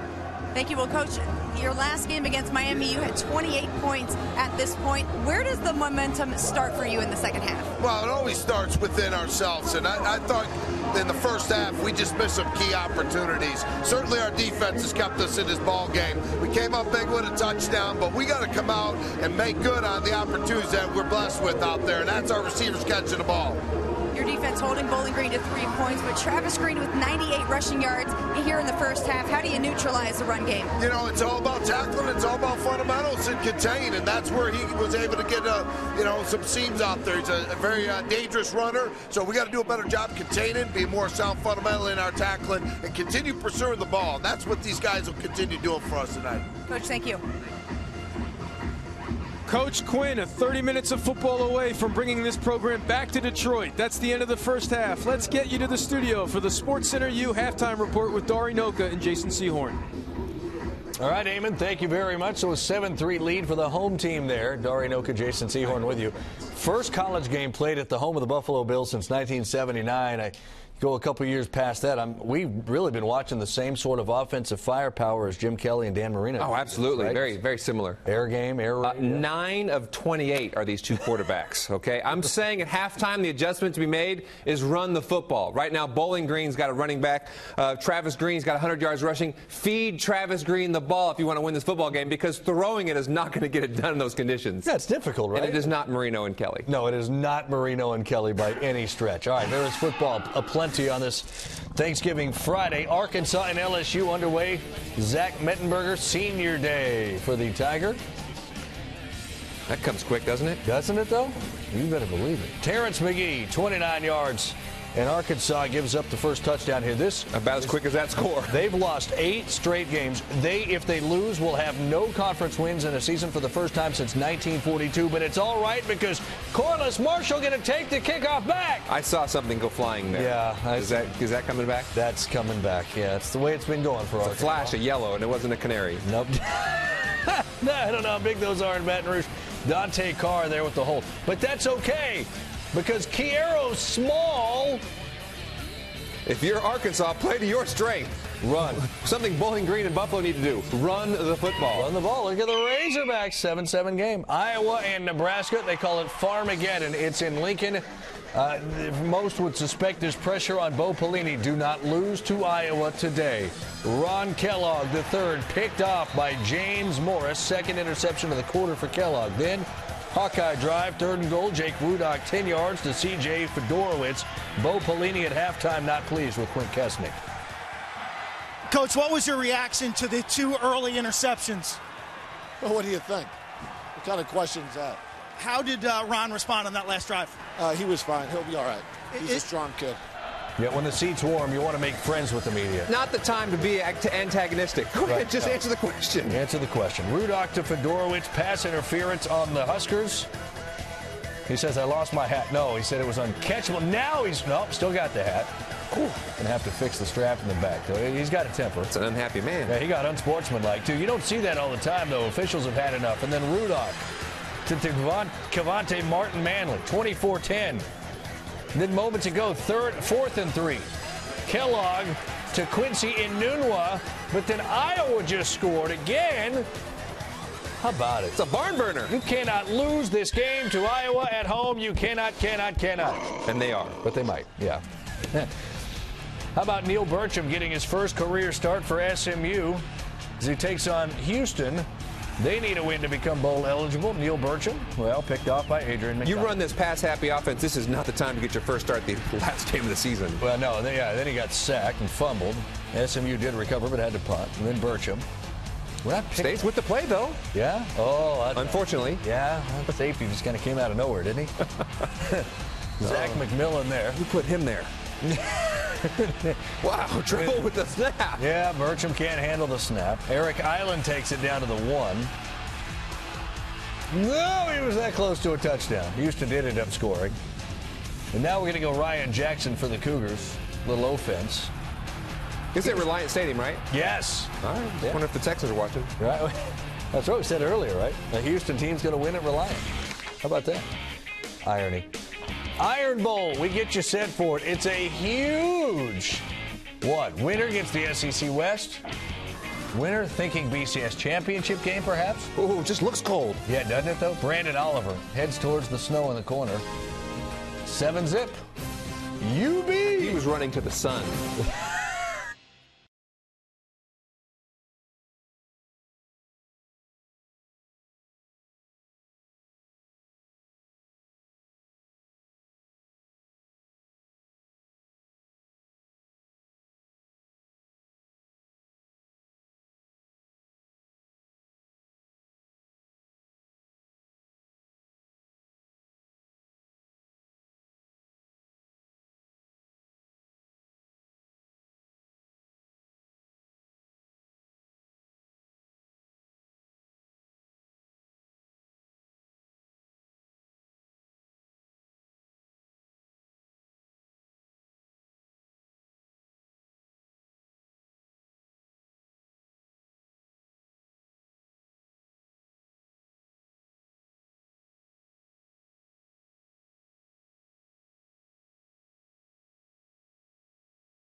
It is the Iron Bowl tomorrow on the Plains there, Jordan-Hare Stadium at Auburn.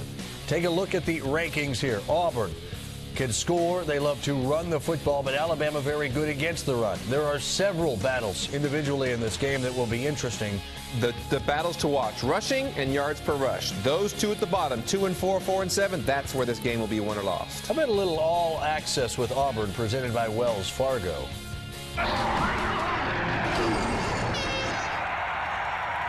Help people understand that haven't been down here to Alabama. Roll Tide, War Eagle. What is the Iron Bowl? The Iron Bowl's the best rivalry in college football. And really? Yeah, until you're in the middle of it, you really don't understand it. But the fact that I've been here before, that definitely helps.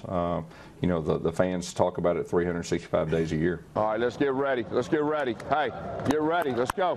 Let's go offense. Ball security's on our mind. Squeeze that ball. 18 periods. Lock in. Let's flat get after it, and let's get better today. When we say all access here at Auburn, we mean it. We are at the College of Veterinary Medicine, connected with Auburn University, with Marianne Hudson and Andrew Hopkins. But the star of the show, Marianne, is Nova, who plays a crucial role at all Auburn home games. What does Nova do? That's right. Nova is one of 2 Eagles that circles the stadium before kickoff. Nova is War Eagle 7. So he is the 7th Golden Eagle that has represented our university, and he soars above the crowd before kickoff and gets everybody excited about our games. Here in the weight room at Auburn, where Ryan Russell, the strength and conditioning coach, ordered this massive bell. Why and when is it rung? Each time a player lifts weight and achieves a personal best, the entire team is notified of the effort that's gone into it in a simple and resounding way. Dinner. I'm still confused about the Eagle, that's all. The Eagle? That's not their mascot. I get War Eagle. War Eagle. You don't mess with War Eagle. Tigers, Eagle. I mean, you don't mess with War Eagle tradition. I know cats don't like birds. Well, do the mascots get together? What about this game when they get together here? Do you think that Alabama will sufficiently be able to stop that run game and then impose its own will offensively in this? I think they will be able to impose their will offensively. That's going to be the difference in this football game. Is Alabama's offense is really a lot better than people are giving them credit, because the defense takes so much of the notoriety and so much of the attention. They've got, you know, studs, and you look statistically, they're just #1 across the board. But I think Auburn's chance has to be to continuously go back at that defense for 4 straight quarters. We know they're not going to light it up through the air. So they've got to stick with their game plan, pound that defense, and hopefully in the 3rd and 4th quarter, if the game's close, they have a shot. But if they're going to rely on any semblance of a pass game, they're in trouble. True. Because they can't throw it. They don't have it. The Hail Mary is not going to happen again. No, it's not. How about some other big games on this weekend? On Saturday, Clemson and South Carolina. Clemson thinks, look, they win, they're going to the Orange Bowl, and that's very likely. How about A&M and Missouri? If Missouri wins, they win the SEC East. If they lose, South Carolina wins the East. How about that? You're just playing another game, just waiting. Your conference is done. Your conference schedule. Johnny Manziel, can he bring back some magic? And then your rivalry. Of course, you were a part of this for a couple of years. UCLA, USC, the Trojans and the team coming in that's very hot. Nobody really saw that when it was around old Lane Kiffin time. But they are, wow. All right, best part of that rivalry that maybe the average person like me wouldn't know. The 2 things that you have to think about when you think of rivalries is there's close proximity in the schools. Well, for USC and UCLA, they're 12 miles apart. Now, when you think about Los Angeles, there's also no pro teams there. So USC and UCLA are it when it comes to football. You win that game, you have bragging rights. You get to walk around that town. It's a big town to walk around having known you won. It's also think about recruiting, okay? The kids that are on the fringe that can't decide, maybe that sways them one way or the other. But it's just one of those things when you wear your, cardinal and gold around, it's just, it means a little bit more than when you lose. No doubt. Yeah. No doubt. They're trying to right that ship again. Ogeron's on the right track. I think he is. How about this rivalry? It's the wrong track. Is it? Not for Florida State, it's not. Florida State and Florida at the Swamp. You're right. Gators are going the wrong way in a hurry. They're 4-7, coming off a home loss to Georgia Southern, which followed a home loss to Vanderbilt. And a lot of people wonder about Will Muschamp. And Jeremy Foley, the AD, has said he's 1,000% behind him. There doesn't seem to be any issue with his job security, but how do you save things right now if you're Florida, with or without Will Muschamp? You don't. This season is gone, lost, forgotten, forget it, move on, start preparing for next year. Florida State scored 40 plus in every single game. I don't see Florida slowing them down. Jameis Winston's playing like there's nothing on his plate. He's phenomenal. He should be the Heisman Trophy winner based on the statistics he's put forth. This Florida team is done. Let's not worry about this anymore. Will Muschamp will be back next year. Now, what are they going to do to change this? Because what they have to do to change it is offensively, not defensively. I think he's cut his teeth. He's a defensive coordinator. When he was with Saban, when he was at Texas, we know he understands that. Offensively, they have to find some semblance of an offense. Could you imagine if they won? I mean, it's a rivalry game. Stranger things have happened, but no, I could not. No, stranger things have happened is used a lot. Sometimes it happens. I don't know if stranger things have happened. Then that, probably not. I'm not holding my breath. No, I wouldn't. Khalil Mack, big stop, NFL future. Mack title game is closer, perhaps. Buffalo leads 7-3.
Kind of cool.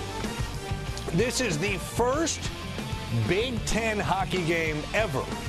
New hockey conference started this year. Wisconsin and Minnesota. You get it on ESPNU today.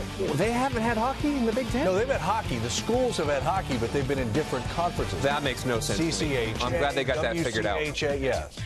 Thank goodness. Speaking of Big Ten, Michigan State's a good team in the Big Ten. Number 1 overall. Ooh. Keith Appling suspended or did not start this game.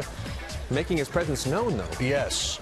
Travis Trice did start this game. He knocks in the 3. And then you're going to see Denzel Valentine with the dunk. Michigan State, no problem. Appling, Adrian Payne, Brandon Dawson did not start this game, though. Punishment from Tom Izzo.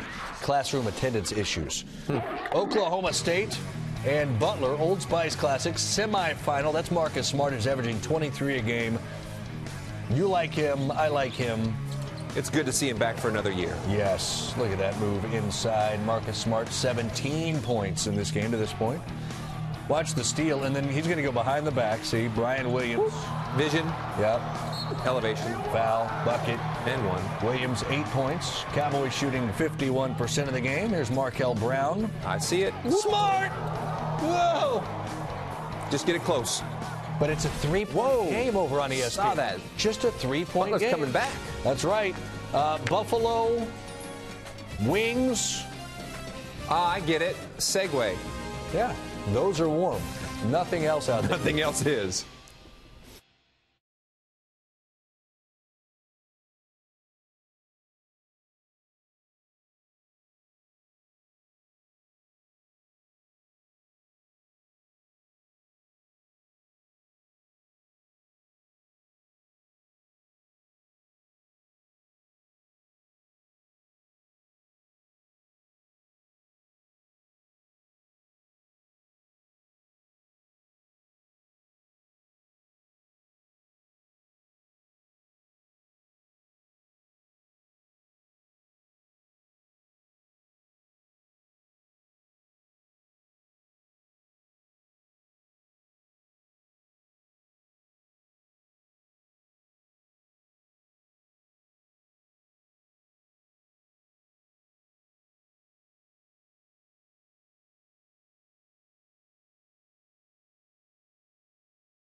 Dari Noka, Jason Sehort. Let's update LSU at home against Arkansas. 7-7 game. Terrence McGee already took one in from 29. Whew. Now here's another one.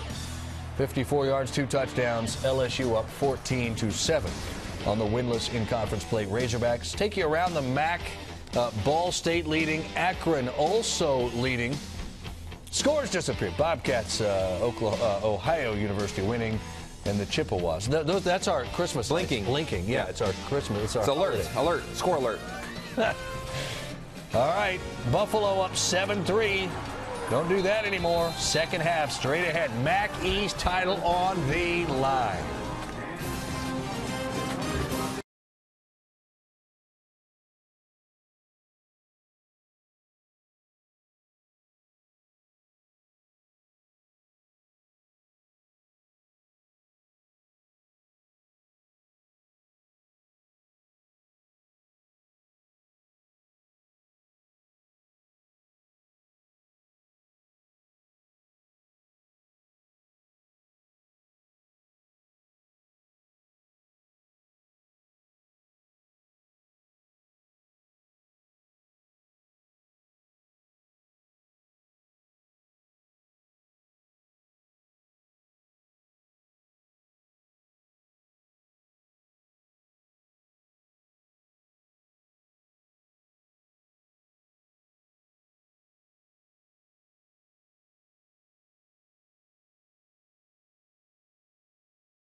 Welcome back to Buffalo.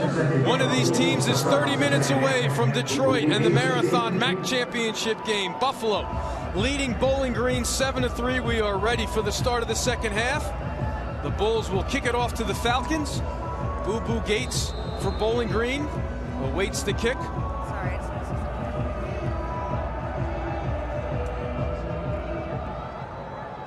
And this is returnable. Gates up near the 10. Looking to get outside, and he does. Across the 30 and across the 35.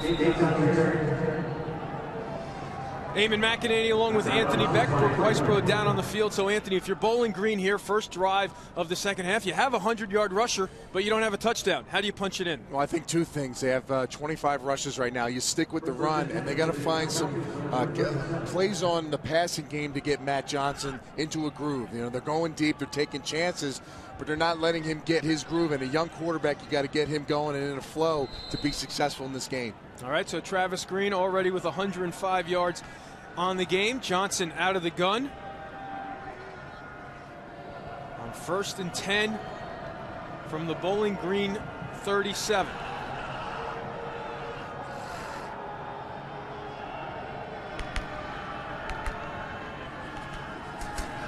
Quick release, long out. Catch made by Joplin. He works ahead for the first down.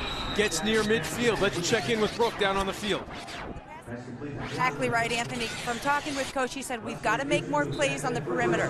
They're pressing us, so we got to hold our blocks, but they are looking to go long 3 or 4 times here in the second half. All right, Brooke, thanks. Now Bowling Green with a 1st and 10, basically right at midfield. It's a great quick pass to start out with. Get Matt Johnson in a groove. It'll open up that long passing game if you can get him going. Johnson with time.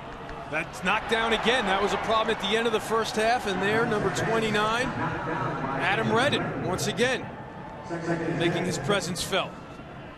He is. I mean, he's been a big difference maker in this game early, and we talked about him early in the first half. Great job reading the quarterback's eyes. They had a receiver on the outside again. The ball is low. You've seen a couple tip balls early. Now you see Redden able to jump up and almost bounce that one off. So Matt Johnson's got to get a little more air on his football when he throws the ball. Redden missing the last 3 games. They were hoping to get 30 plays out of him here this afternoon. Had a TFL in the first half, and they're a pass breakup. They go back to Green. He's hit right away at the 50. No gain. Khalil Mack with another play. Mack is so fast. He sees that Travis Green shift back to the backfield, and you see left tackle just jumps and leans out, and he understands that body lean by the tackle, gets underneath, makes a great play behind the line of scrimmage. Khalil Mack now with 8 tackles. So they send out Hopgood in the backfield on 3rd and 10.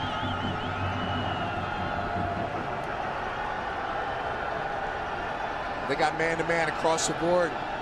They're forcing the receiver to make a play.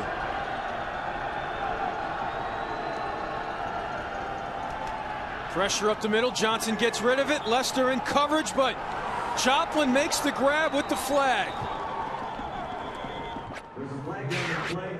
Yeah, Lester had his hands all over Joplin. Joplin, a big receiver, makes the catch anyway, but it looks like it's going to be defense interference. So as Brooke told us, they were still going to look for the deep ball.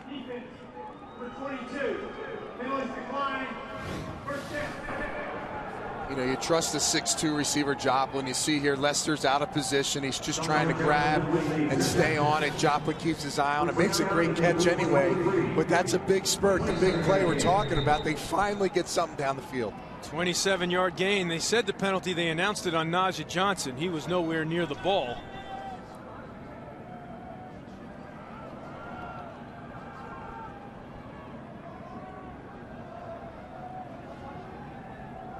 They must have had a mix-up. Clearly, it looked like it was Lester who was too active, but it didn't bother Joplin from making the catch. So now our referees huddle. And our referee here this afternoon, Ron Snodgrass.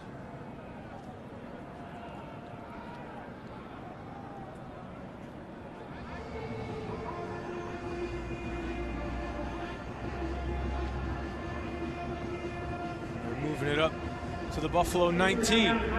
So Bowling Green enters the red zone now.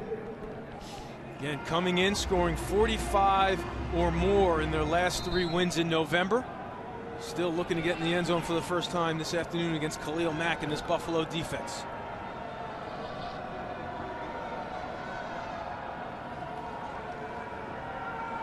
Dangerous pass, and this time it does get picked off. Tipped at the line once again.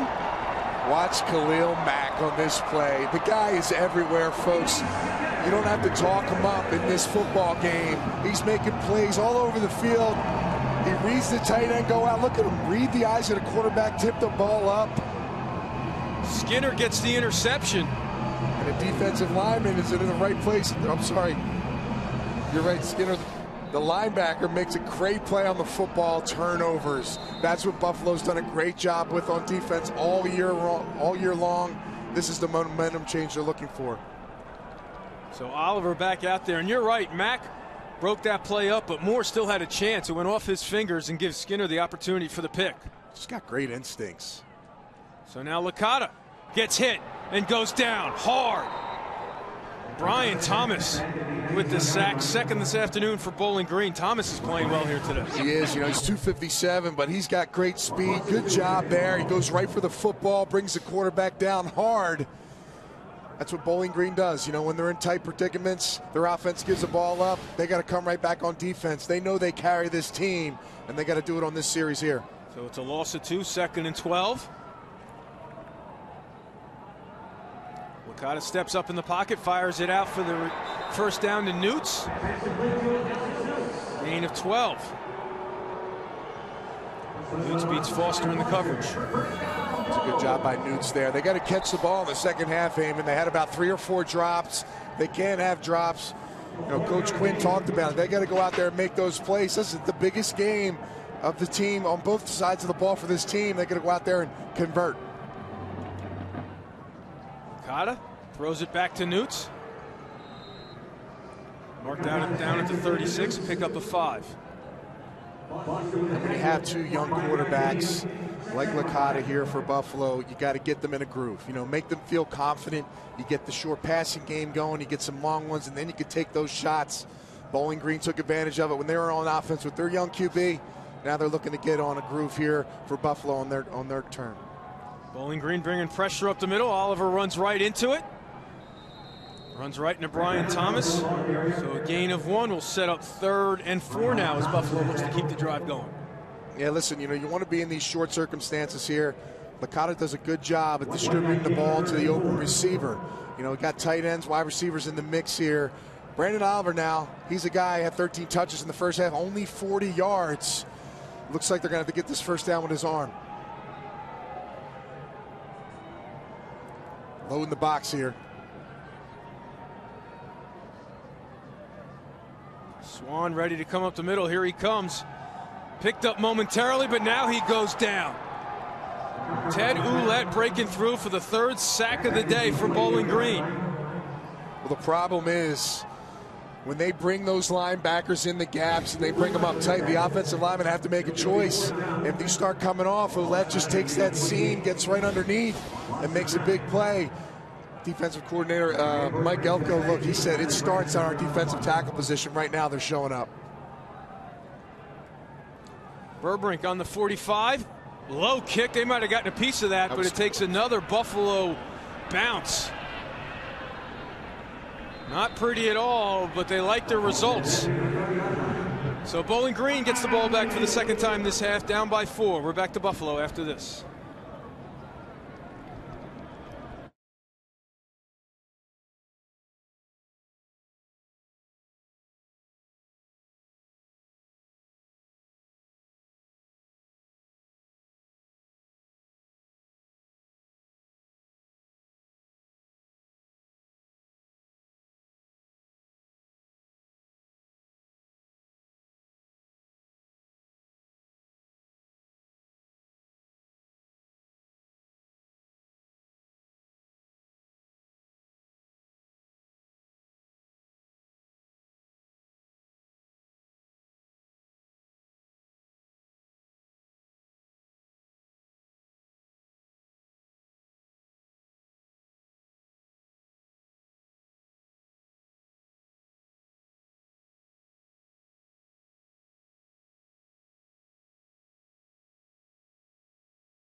We are back at Ralph Wilson Stadium, and a reminder that ESPNU has a college football ACC-SEC doubleheader tomorrow at 3:30. The Hokies face off against in-state rival Virginia. Then at 7, the Volunteers head to Kentucky to take on the Wildcats. Virginia Tech against Virginia, followed by Tennessee-Kentucky. ESPNU's college football tomorrow, 3:30 and 7 on ESPNU. Both games also live on Watch ESPN. The Hokies have had their way with the Cavaliers lately. Looking for its first win since 2003. One of these teams looking for a trip to Detroit. A date with Northern Illinois in the Marathon MAC Championship game. Bowling Green out for its second offensive possession of the half.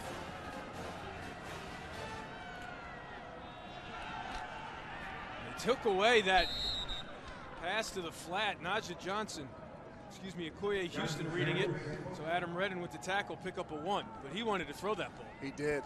Made a good play there. Just holding on to the football. And right now, for Matt Johnson, that release that we've talked about, all different angles he's been throwing the football. They've been getting a hand on the ball. It's been bouncing off helmets. It's become a factor now, his size in the pocket.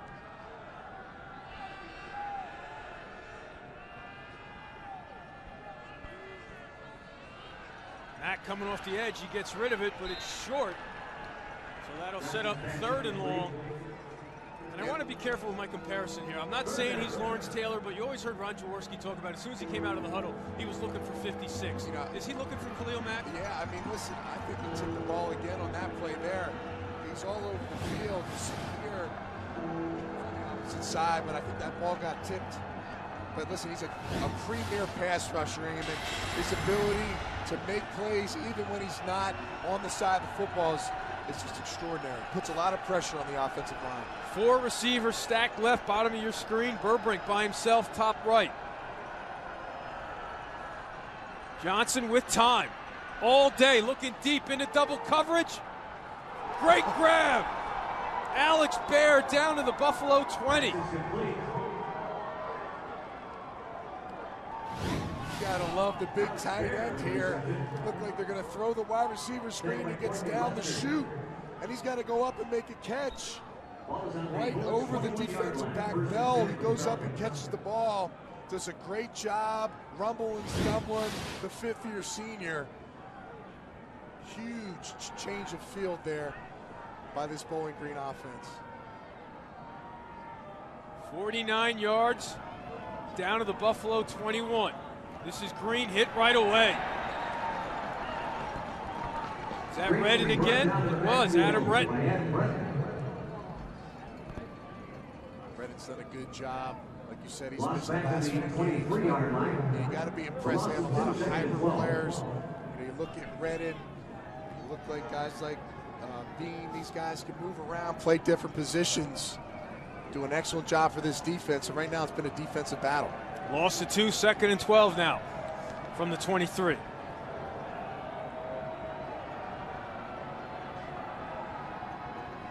Buffalo bringing pressure up the middle. They get through. And he throws it away. Looked like Mack was held again on that one. That was close.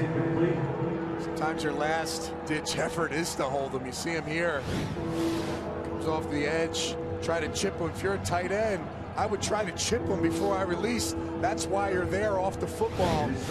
Alex Baird doesn't do that. Leaves his tackle hanging out to dry and gives him a free run to the quarterback. Matt Johnson had to throw the ball. So now the sophomore out of Harrisburg, Pennsylvania, needs to pick up 12 on 3rd down. Empty backfield.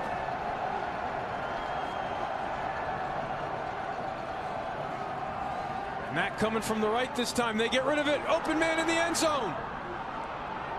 Touchdown, Bowling Green. Sean Joplin. 23 yards. Great play. Sean Joplin. Might have got hurt there. Look at this. Goes up to the highest point. Controls the football. I don't know now. It's going to be close. You heard the phone ringing. Well, Bill Simon's upstairs. It's a scoring play. When does he have control and when is he out of bounds? Well, the knee's out there, but you don't see the control from that angle. Exactly. They called it a touchdown on the field. Here, the ball's in his hands. He's bobbling it. Man, that's going to be close. That's going to be tough. Tamaris Bell in coverage. Now, again, if you're a Bowling Green fan, the key thing here is the ruling on the field was touchdown. Exactly. Does he have control when he gets both hands on it coming down before the knee hits the white turf out of bounds? So that was quick. They confirmed the call. And the extra point is good. So Bowling Green back on top. The 23-yard touchdown pass. Johnson to Joplin. The Falcons back on top.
ESPNU College Football, brought to you by Lee, introducing the new Lee Modern Series for men. Back here in Buffalo, Sean Joplin with the grab on the 23-yard touchdown. We thought it was a quick decision by the replay booth, but Anthony, maybe the right decision. Yeah, you know, he does bobble the ball initially, but he holds it against his chest there. You'll see here, you watch, he gets it, he bobbles it initially, but he pulls it in, and right there, his right foot's in at his knee. You can't really tell if his knee's on the ground out of bounds or not, so. But you think in your eyes there was possession there? I think so. You know, he has that ball in his hands, and he shows he has it against his body, and when he gets off the ground, he's secured the football, so it's a completed catch, and you can't tell if that knee hits out of bounds, so the play's going to stand as called. It's a touchdown. Great catch. Way to go up and get it. Great concentration. And, of course, getting that foot in bounds. Third of the season for Joplin. So now Farinella on. Campbell back again.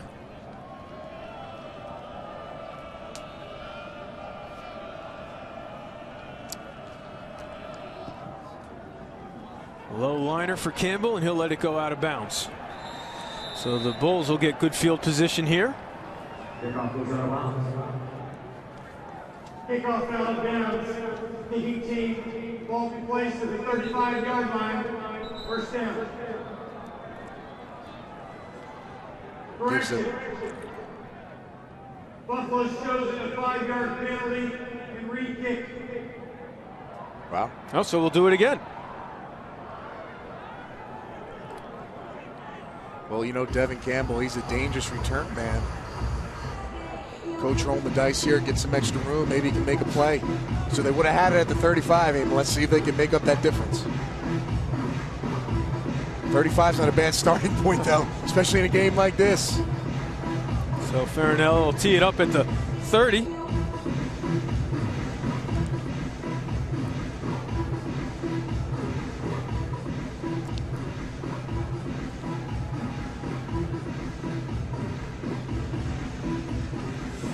There's no more sun on the field at all. There's some left for some of the spectators, but very few.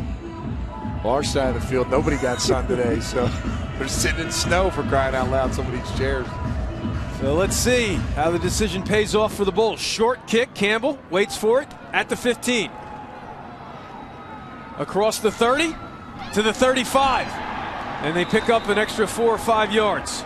26-yard return by Campbell. Well, Jeff Quinn, head coach of Buffalo, is obviously smarter than me. He got those extra yards.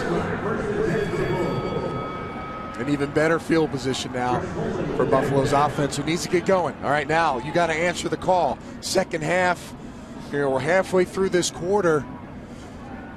The stakes are risen now. How do you get Brandon Oliver going? He is your go-to guy, just 36 yards on 14 carries. It is. Well, the guys up front got to win the line of scrimmage. This Bowling Green defense has done an excellent job all year, but you got to answer the bell up front with these offensive line.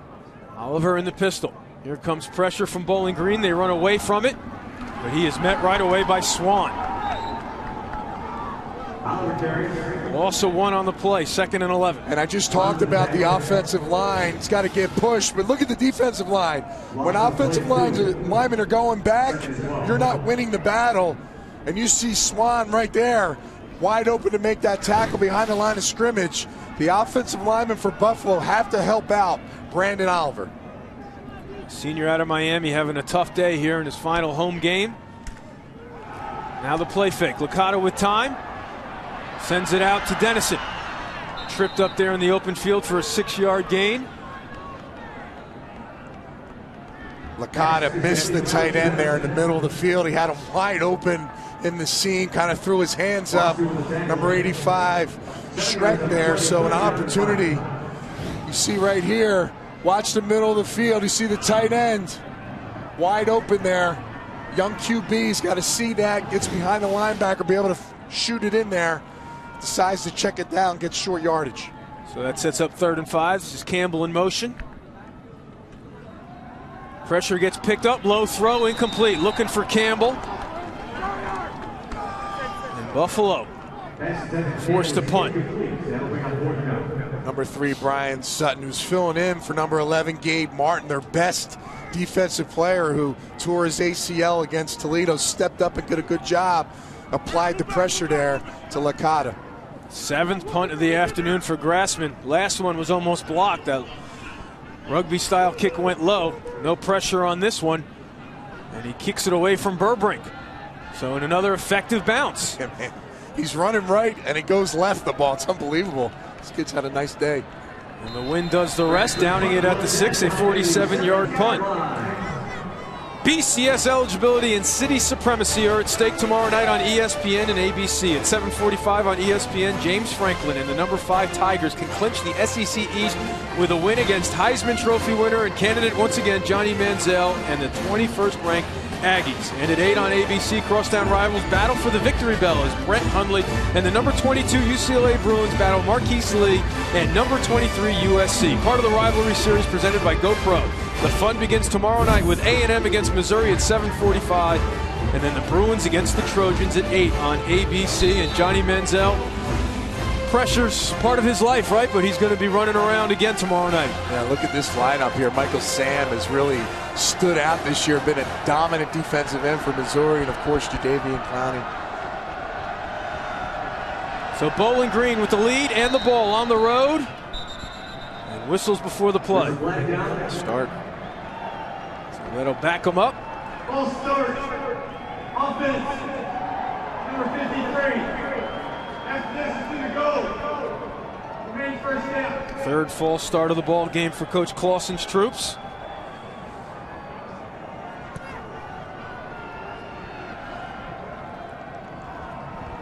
Buffalo's got to take advantage of this field position now. Stop them here on this series. They've been so good at forcing turnovers throughout the year. This would be an optimal time to step up and get one. On the last drive, Johnson able to complete a couple of big plays for the touchdown. The big pass to Bear, and then the touchdown to Joplin. But now in his own end zone, he goes to Green. Keeps it himself and gets outside. He has a ton of real estate to work with. He's across the 40, across midfield. Finally forced out of bounds by Derek Prim. A huge play call by the Falcons. Well, Bowling Green's been setting this up all day long. They bring Travis Green in the back. You see here, it's a nice slide option, and they haven't ran the quarterback yet. And look, they set that play up perfectly. And Matt Johnson, we know he can run, takes that ball all the way across, and really it's a huge play, and it changes field position on that 56-yard scamper. And he got a key block on the outside from the wide receiver after everybody bit on the inside handoff. Great job, great play call, and a good job by the quarterback of seeing that, reading it, and pulling out. 1st and 10 now from the Buffalo 40, trips to the left.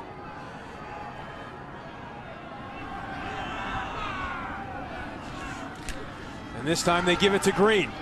Met right away, but spins forward for a pickup of about 2. Dalton Barksdale, first man to hit him. Really changes field position, Eamon, in this game. Buffalo had a big opportunity there to hold them. But again, I'm impressed by this young man now, making some big plays here in the second half. Just a sophomore.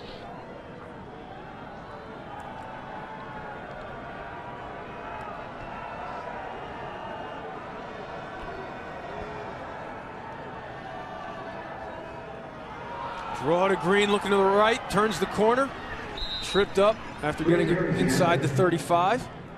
Pick up a 4. So now that'll make it 3rd and 3. KZ Alozi with the tackle.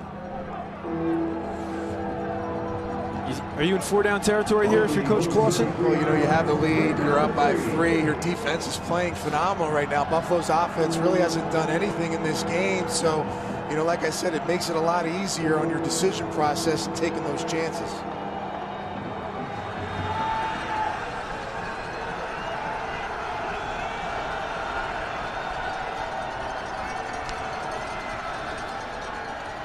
Green tripped up. Adam Redden once again. Welcome back, Adam Redden. I'll tell you what, he's been a force today on defense. That was a huge stop on 3rd and 3 right here. They're bringing everybody. Redden comes off the outside. Not enough guys to block him. Here comes 4th down. They're talking about it. Looks like they're going to keep the offense on the field. It's a big play here for Buffalo's defense. Sends out Tyler Beck to be the H-back. Green in there with Johnson. A huge play. 4th and 4 here.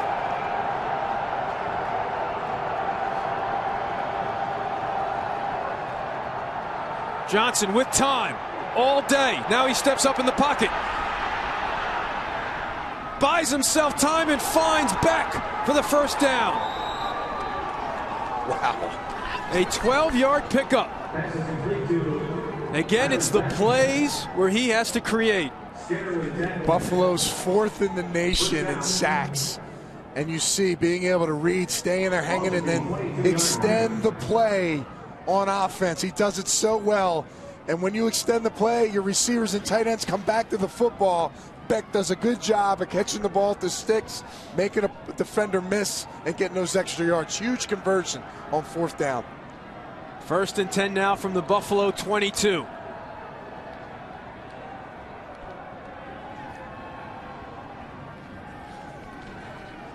Over the middle. Complete. That's Burbrink going down to get it for an 8-yard pickup. Matt Johnson starting to get some confidence. You start seeing him now.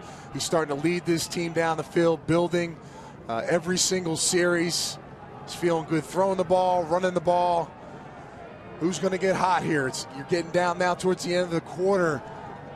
Buffalo's got to withstand here on defense, hold them to at least a field goal. Empty backfield, but Green is out there. Twins to the right. And now here comes Green to the backfield, and he has it. Looking to turn the corner to the left, and he does. At the 10, the 5, touchdown Bowling Green.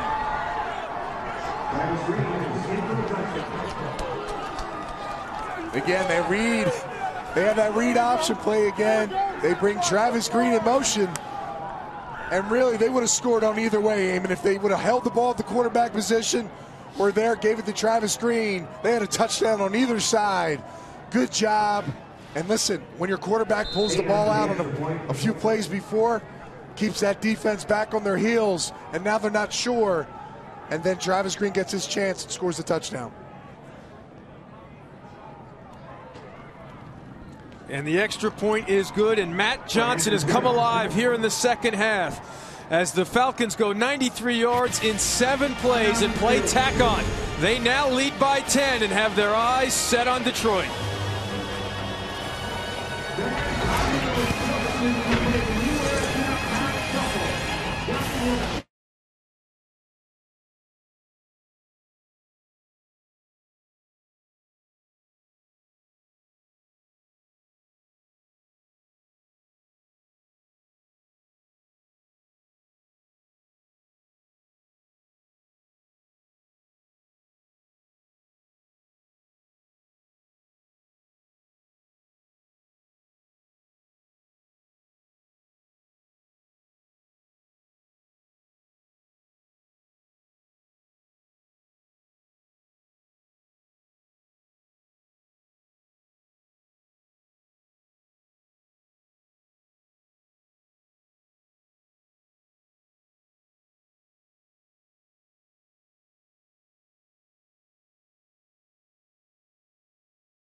Welcome back to Buffalo. Travis Green has just scored his 10th touchdown of the season as the Falcons now have a 10-point lead and moving closer and closer to Detroit in a showdown with Jordan Lynch and Northern Illinois as the winner of this game wins the MAC East Division.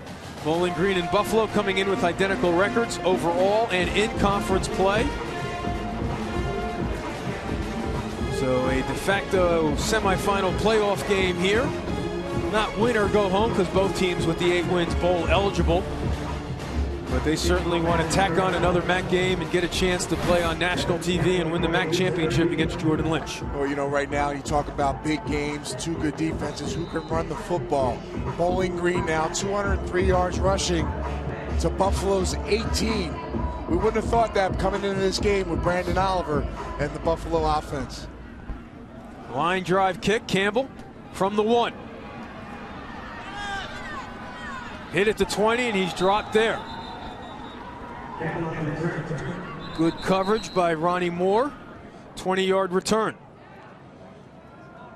So now Licata and Brandon Oliver and the Bulls look to get something going as we take a look at yards by quarter, and Bowling Green dominating the action right now.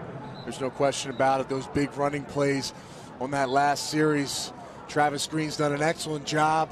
He's got 121 yards on the day. But now Buffalo's offense, they're going to have to get a little more aggressive here, a little more in the passing game. Licata's going to have to go make some plays at the quarterback position.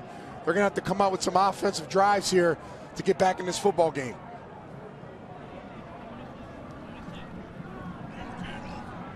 That's Weiser in motion. Bowling Green showing pressure off the edge. Oliver running to the left. Near face mask there, no flag as he moves out across the 25. 7-yard gain. I thought Buffalo moved a little early, but they let the play continue. Talked about Brandon Oliver, 41 yards on the day on 16 carries. He's been the guy they've leaned on throughout this season. Just can't get it going in the running game. To the left this time, bottled up and hit right away. Brian Sutton covering a lot of territory to run him down. You know what, Eamon? It's very simple. It's about winning at the line of scrimmage. And right now, Bowling Green's defensive line is winning the battles up front in the trenches. And that's been the difference today. And these offensive linemen for Buffalo now, you know, they got to come off the ball and start pushing these defenders back, because you're putting the defense of Bowling Green in a great position now in 3rd and 6 here to make a big play, even bring pressure. Number 3 forces the loss of 3. And now there is movement. And it's going to go against Buffalo. Ball start. Offense. Number 50. 5-yard penalty. Remains 3rd down. So Buffalo going the wrong way if you're a Bulls fan. Goes from 2nd and manageable all the way back to 3rd and 11. Yeah, it's exactly what Bowling Green's defense wants to get you in these long situations.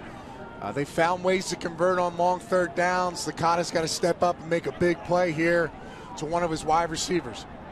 Buffalo just 22 yards on 21 carries now. Not the recipe for success in a championship game.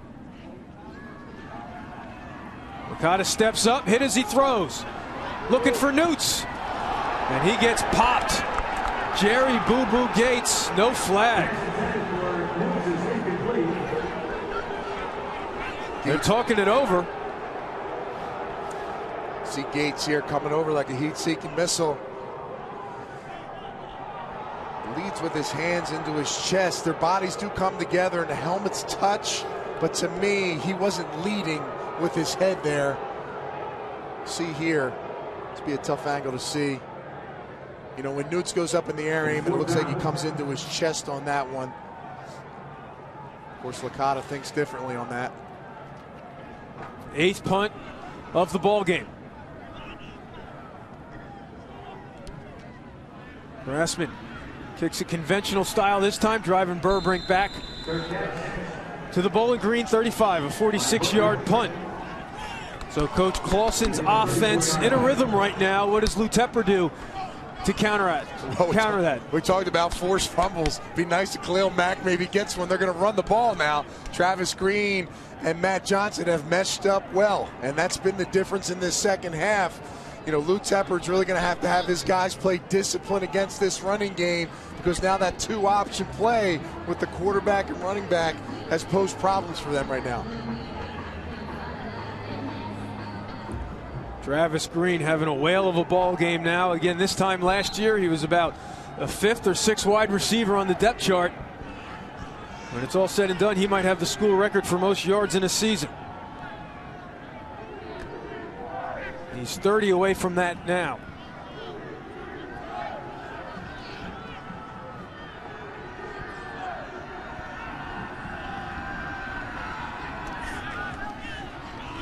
Going to add to that total, but he is met behind the line of scrimmage by Barksdale for no gain.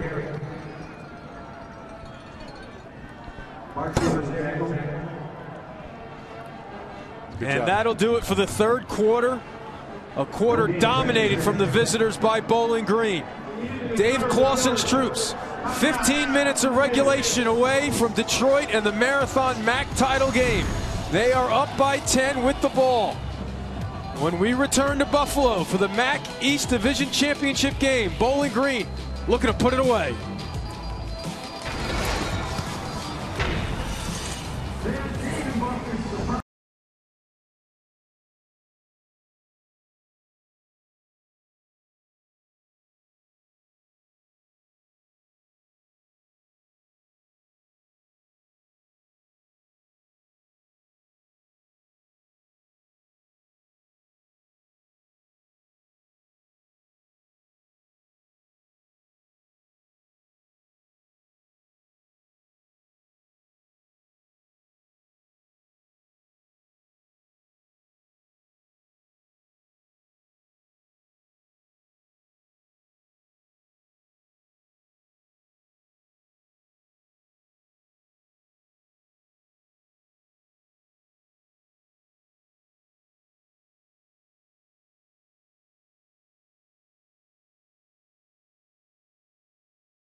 The Bowling Green fans who have made the trip from Ohio were well prepared, and now they are 15 minutes away from seeing their team finish off a perfect November. More importantly, the Falcons are 15 minutes away from practicing for Jordan Lynch and Northern Illinois. Eamon McEnany along with Anthony Becht. And Anthony, a huge series here for the Buffalo defense. It really is. Buffalo has to get this Bowling Green offense off the field. Right now they're running the ball left, right. They're really making big plays. Big opportunity here to make a stop and try to get the ball back for Buffalo's offense, who really hasn't done much so far in the second half. So it'll be 2nd and 11, first play of the fourth quarter from the Bowling Green 33.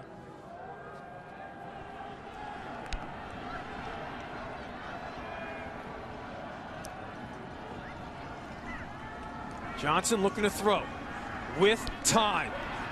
Now the pocket breaks down and Johnson runs ahead for a short pickup. Sicoli in on the tackle. Gain of 3. Great protection by this Bowling Green offensive line. They're giving Matt Johnson a lot of time. Credit the defense on Buffalo of covering those wide receivers right there. 3rd and long. Okay, this is a dangerous zone for Bowling Green's offense against Buffalo. They've done an excellent job all year, not only defending 3rd down, but getting those big turnovers. So Buffalo's got to try to get off the field here and answer. See Khalil Mack lined up there, top of your screen at the right. On 3rd and 9.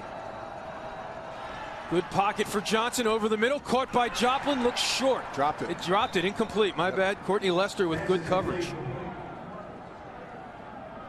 Well, Buffalo's defense answers the call here. Start the fourth quarter. This is for all the marbles now. This is the money quarter right here. Fourth quarter, Buffalo's going to get the ball back. They got to find a way to put a drive together and answer the call against Bowling Green. Schmitterbush on the punt. Campbell standing on the Buffalo 25.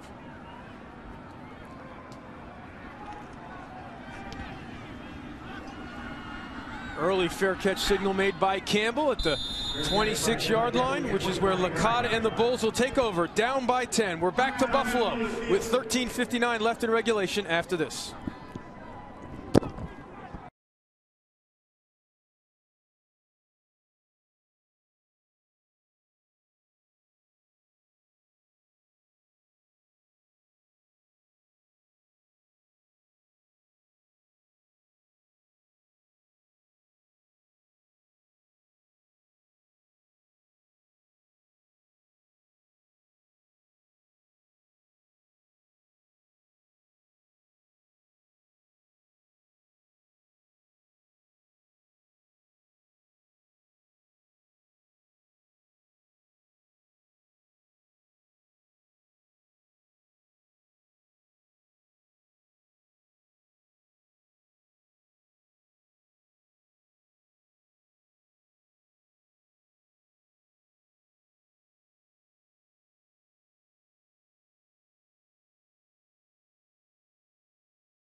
Visit WatchESPN.com or download the Watch ESPN app to watch ESPN live anytime, anywhere. Brought to you by Vizio.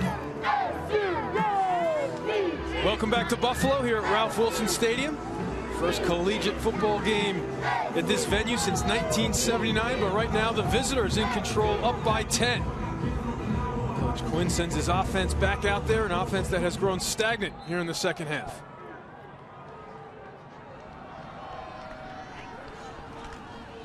Off the play fake, pressure right up the middle, and it's another sack. Licata goes down. Jarris Campbell. Fumble.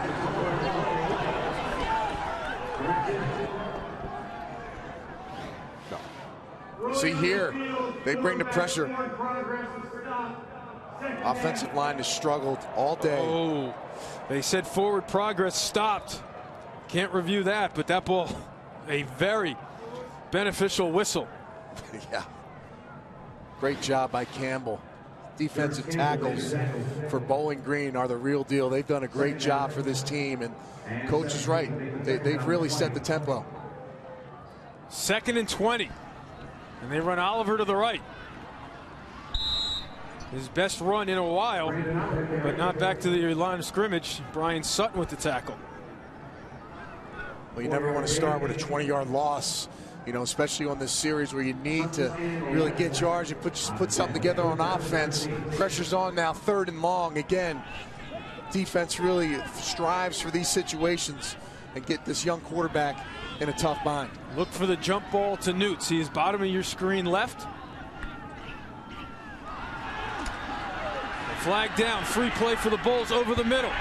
And that looks like it's Fred Lee right at the marker, so they'll take the first down.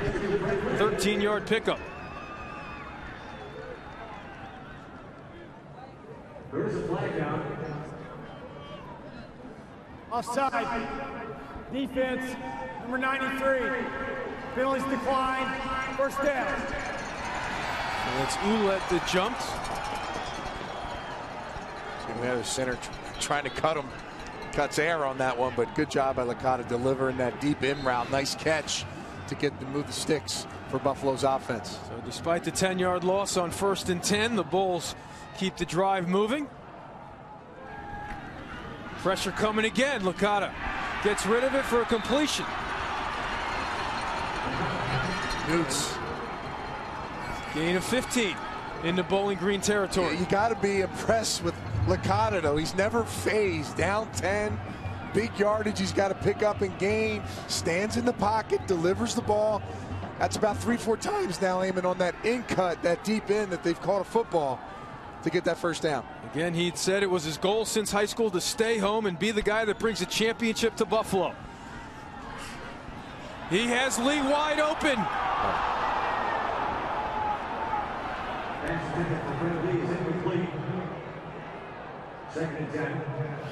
They faked the wide receiver screen, and this would have been a great Willie Mays catch here. Tough for Fred Lee.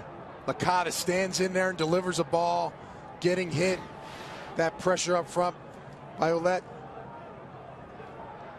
So now 2nd and 10 from the Bowling Green 47. Trips to the left.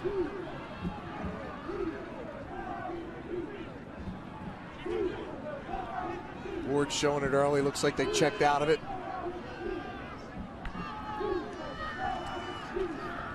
Pressure again. Licata over the middle. Dangerous pass. They are able to create pressure without blitzing right now. You're right. I mean, these defensive linemen right now have been attacking the pocket when Licata goes back to pass. Starts up front. We talked about the 2 defensive tackles. Campbell, Ouellette doing a really good job right now. Buffalo again finds himself in 3rd and long. And you see the dominance that this defense has shown throughout the month continuing. They've allowed just 1 touchdown in 3, almost 4 complete games in the month of November. But they've been dangerous bringing pressure up the middle. This is where they get creative here on 3rd down. Campbell in the slot for Buffalo. Here comes pressure, clean, and another sack. Ted Ouellette playing a whale of a ball game. 5th sack of the afternoon for Bowling Green. It's a great job. He's all over the place. Moved outside here on the defensive line position. Really don't have a way to find him. They bring pressure up the middle at Ward, and he just goes all the way around the outside. It looked like left the right tackle, thought he had some running back help there. Wasn't there for him. Gets the easy sack. So a huge stop on third down because it also sends out the punter, so Coach Quinn doesn't even think about going for it on fourth down. 9th punt of the day. Fair catch made at the 20, which is where Bowling Green will take over. Up by 10 with the ball on the road. The Falcons can smell it. We're back to Ralph Wilson after this.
Dominant performance so far by the Bowling Green defense as we take a look at the score by quarter here in the MAC East division title game. Ted Ouellette coming up with a big sack on 3rd and long, which gets the ball back to Bowling Green, and now Coach Clausen's club looks to put one more nail in the coffin of the Bulls. The reason why Bowling Green's defense is 8th in the nation, they're living up to it right now against Buffalo's offense.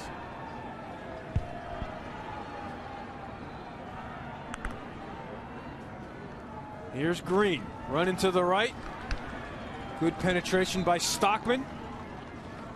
Jake Stockman with the tackle behind the line of scrimmage for Buffalo.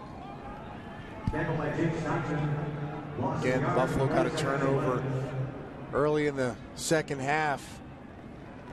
Need to come up with something to spark this team. And they're going to have to lean on the defense to make a big play for this Buffalo team.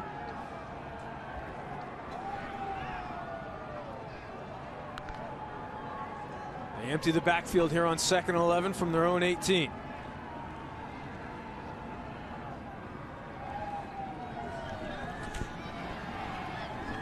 Complete. Joplin falls down before he could head upfield for the first down. So it's a 10-yard pickup, so it'll be 3rd and 1. Thought maybe he got across those sticks when he fell down. Comes up short. Try to speed it up here on 3rd and 1. Bowling Green going quickly. High snap. They go to Green up the middle. And he gets the first down.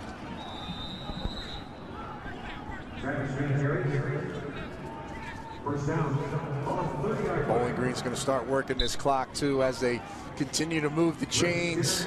Been so effective running the football. Again, that long drive in the 3rd quarter when Matt Johnson decided to pull the ball on that read option and take it 56 yards. That could be coming again. I've seen it open a few times. He's handed off to Travis Green, so let's keep an eye on that. Trips to the left.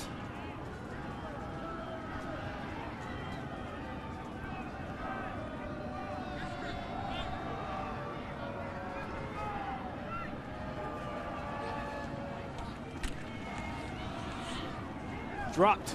Incomplete. Looking for Heath Jackson on the sideline.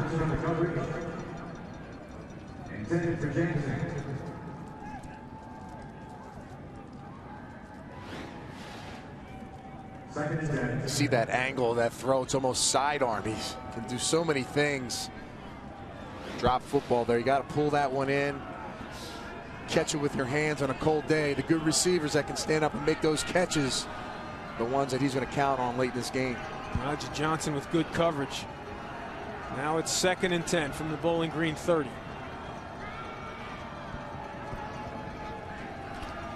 Here's Green on the straight handoff. Maybe a gain of 1. Looks like Skinner.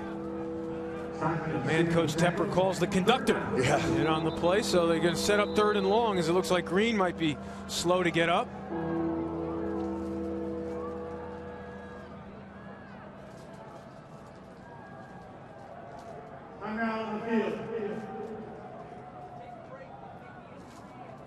We're going to step aside. We're back to Buffalo after this.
Back here in Buffalo, while we were away, Travis Green was able to make it off the field, and now you see the Bowling Green medical staff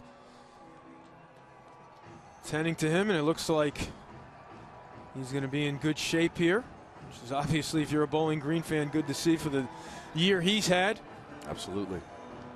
So Jordan Hopgood out there for this 3rd and long. Your coach Clausen, you're up 10. Your defense has dominated. Do you risk putting the ball in the air? Well, I don't know. You know, that last play was really close. It almost looked like the running back had fumbled Travis Green, and then it was recovered by Buffalo's defense. I don't know if previous play, runner was ruled down by his forward progress. Players under further review. The big question is forward progress is, well, yeah, you're going to have, was the whistle blown? I think that's what Coach Clausen's arguing, is forward progress reviewable. We see it here. That's where he gets his knee twisted, but the ball comes out. The ball comes out. Now is that end of forward progress there, and you see number 30 jump on it. Oh yeah, Houston. Forward progress is not reviewable. There. Yeah, that 3rd down. Okay. Well, that's what Coach Clausen was saying. Yeah. I mean, once Ron Snodgrass said forward progress, I was curious why we were even bothered going to the review, but nevertheless, we all got it straightened out. Coach Quinn would have loved the review of that, obviously. Yeah, man. Instead, it's 3rd and 9.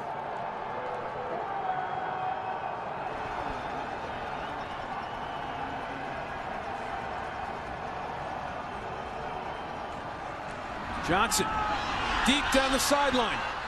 Catch made by Joplin. Stays in bounds at the 20. Brought down at the 10 by Tamaris Bell, but another huge pickup. How big has Joplin been today with this deep ball? They just hang it up. You see Lester there. He actually turns around, sees the ball. Look at the concentration, catching the ball at its highest point, and then making a move on somebody after he catches the football. Great job by Joplin right there. Makes the move, gets more yards. Huge play. Great throw by Matt Johnson. 64-yard pickup, and now Bowling Green can go for the dagger. First and goal from the Buffalo 7.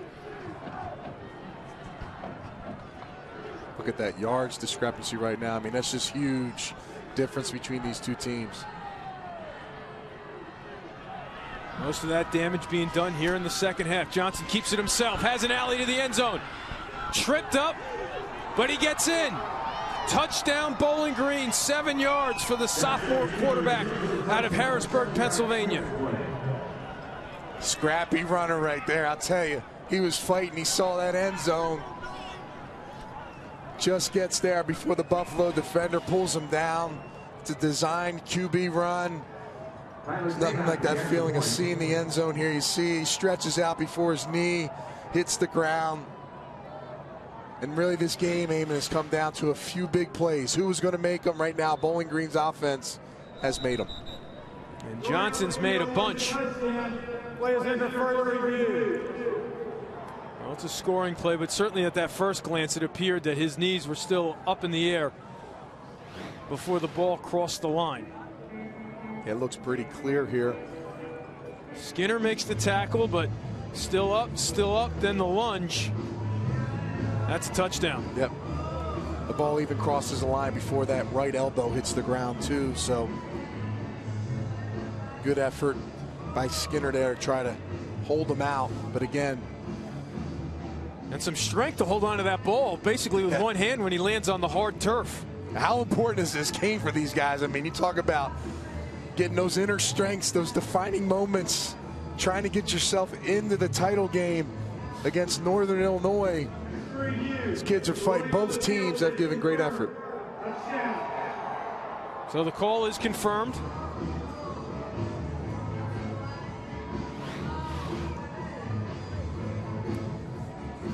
What a second half for Bowling Green here on the road in Buffalo. With a trip to the MAC championship game on the line, they come out of the locker room and have taken it to the Bulls, and Matt Johnson has led the way here in the second half.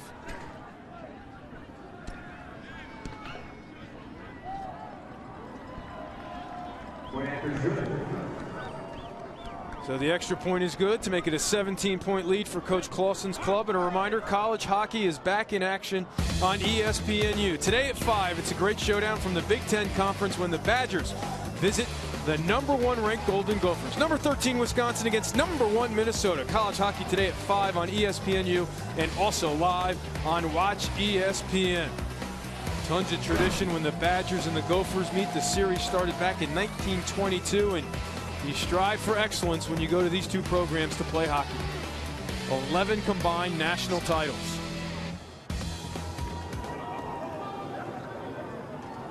See Matt Johnson there, and you look at his numbers in the first half, Eamon. Only 3 completions for 22 yards, but he's really taken the turn here in the second half. He's got 8 completions, 8 for 14, 208 yards. Huge second half for that young man. And you know, which quarterback was going to step up and make those plays? And you know, when he got 2 big receivers, he's thrown the ball up a few times to Joplin. Made some outstanding catches today. When he was at high school at Bishop McDevitt in Harrisburg, all the big-time schools said, if only you were 6'3". Bowling Green said, we want you now. His first offer was from Bowling Green. He committed, and now he's on the verge of going to the MAC championship game. Let's check in with Dari Noka in the studio. All right, guys, want to update a couple of games in the ACC. Miami still has an outside shot at winning the Coastal Division. They're at Pittsburgh today. Gus Edwards takes it in. They're up 24-7 in the second. They've got to win and have losses by Duke and Virginia Tech. A lot of folks in the MAC in Northern Illinois watching what Fresno State does. Derek Carr to Devontae Adams. They lead San Jose State 20-14, guys. All right, Dari, thanks a lot. So Buffalo running out of time. And Licata throws it away. You know, Eamon, Khalil Mack has been the best defender on the field today by far, but collectively up front, this defensive line from Bowling Green really done a great job, really pushing that pocket, putting the pressure on Licata, making him make quick decisions, funneling him out of the pocket where he's not a great passer when he gets out of that the pocket there in the middle. So really good job. Credit to those kids for what they've done so far. Here's a completion to Mason Schreck. So that'll set up 3rd and 5.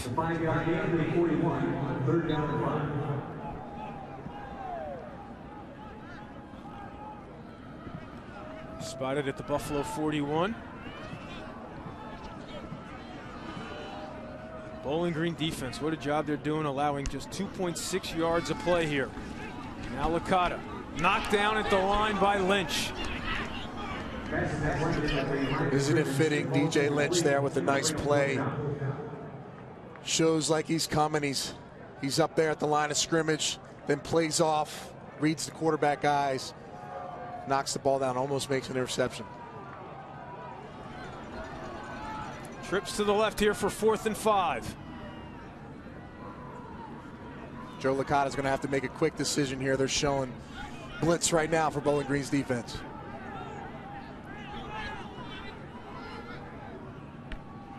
Here it comes up the middle. Licata gets rid of it. Catch made for a 1st down. Lee carries a tackler into Bowling Green territory. 17-yard pickup for Buffalo. Good read by Licata. Lee makes a tough catch there. Hurrying up to the line of scrimmage. Now you're down to 7 minutes in this game. Got to keep it flowing on this offense to have a chance. Pressure coming again up the middle. They pick it up. Looking deep. Knocked away at the last second. Aaron Foster with tremendous coverage. Really was, my goodness. Running stride for stride. Newts has a step here. The ball's a little underthrown, but look at the effort there by Foster. And again, there's always somebody by the quarterback when he throws the ball. It's never been a clean throw today by Licata. This time it was DJ Lynch's turn. Offensive line's got to hold up for just another second for him to get a nice clear throw. Lynch looking to come again. But he backs off. Licata flushed out of the pocket. And he throws it away. And really, Eamon, you know, those throws he's been throwing down the field that becoming a little short with the receiver having a step is because of the defensive pressure and that defender just getting there. Not getting the sack, but really preventing him to follow through on the throw. And a couple of those balls now not quite getting to the wide receiver. So 3rd and 10, trips to the right. The pump looking to set up the screen. And he's almost intercepted. And he threw it right to Campbell. Yeah, defense sniffed that one right out. Another 4th down now. Buffalo's got to try to convert here. They've had success on that 10, 12-yard in route. They've been running it all day, and you know, Bowling Green hasn't stopped it, but right now, tough situation, 4th and 10.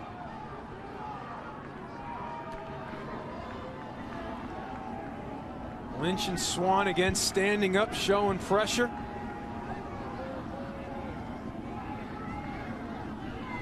Ten on the play clock.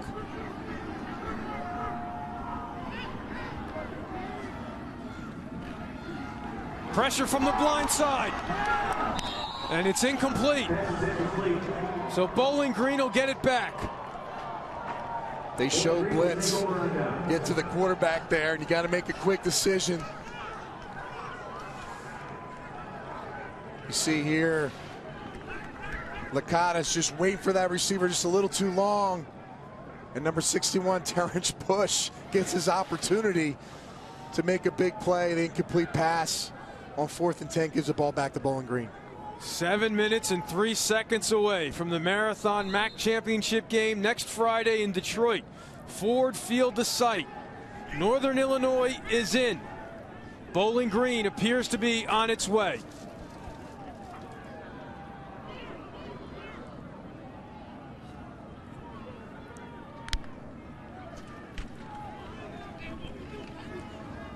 Green maybe gets back to the line of scrimmage for no gain. Barksdale on the tackle, and you take a look at the history of Dave Clawson. This is what he does. He did it at Richmond. He did it at Fordham, and he told us it was not going to be a quick fix. He had a plan. He was going to be high on character. He wanted a redshirt guy so that when they got good, they could sustain it. Yeah, he wasn't going to go get JUCO players to come in. He wanted to build the program from the bottom and let these kids develop. He's done an excellent job. Both coaches really have done an excellent job of growing their programs right now.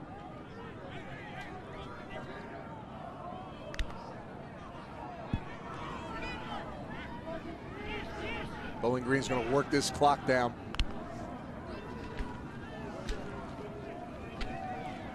Green can't bounce his way into an alley. Mack in on the play and throws him down. And this week, since he was returning to Buffalo, plenty of coverage about his return. And there was an interesting article in one of the Buffalo papers as he still carries his name tag from his waiter days when he was working at the Cooker Bar and Grill in Columbus, Ohio, to remind him of where he started and what it was like when he was fired from his first coaching job here at Buffalo. That was a long time ago. Now he has his sights set on Detroit, and we're back after this.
Green defense has dominated their opponents in the month of November, but next week it'll be December and Jordan Lynch in Detroit. Well, you know, Jordan Lynch is a one-man wrecking crew. He's led this team offensively, averages almost 150 yards a game rushing, been the MAC conference leader in rushing. His total offense, 351. He has carried this program since he's been at NIU. There you see the stats against Western Michigan. Another tremendous performance and plenty of buzz about the Heisman and being invited to New York, and that would certainly be well deserved, but he has a big game left to play next week in Detroit.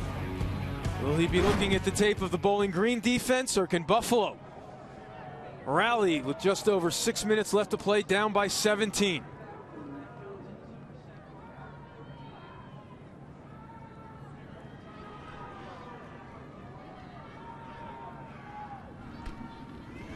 Back to Green.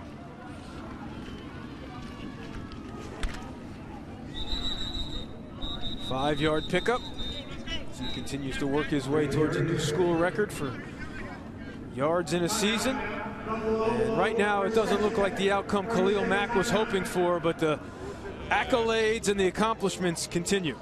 Well, how about that? You know, Jason Babin had 75 tackles for a loss. Khalil Mack is really, he's set the tone. I mean, he's been absolutely a stellar career for this young man. Obviously, trying so hard. He came back his senior year to get to that championship game. Really been the most dominant defensive player in the MAC conference for really the last 2 seasons. And he's going to get his chance at the next level. He's going to be one of the highest picked players. It's amazing when you look at his accomplishments and you realize he only had 2 scholarship offers from Liberty and Buffalo. And before he could make up his mind, an assistant coach named Robert Wimberly moved from Liberty to Buffalo, and he told Turner Gill, then the head coach, hey, I got this linebacker you might like. It's really unreal how a guy like that goes through the cracks, and big schools miss out on him. Campbell makes the fair catch signal, runs up and gets it at the 27. So with 5:52 left to play, off the 33-yard punt, Licata and the Bulls have to go big and fast. They have the deep threat in Newts, but can they give Licata the time?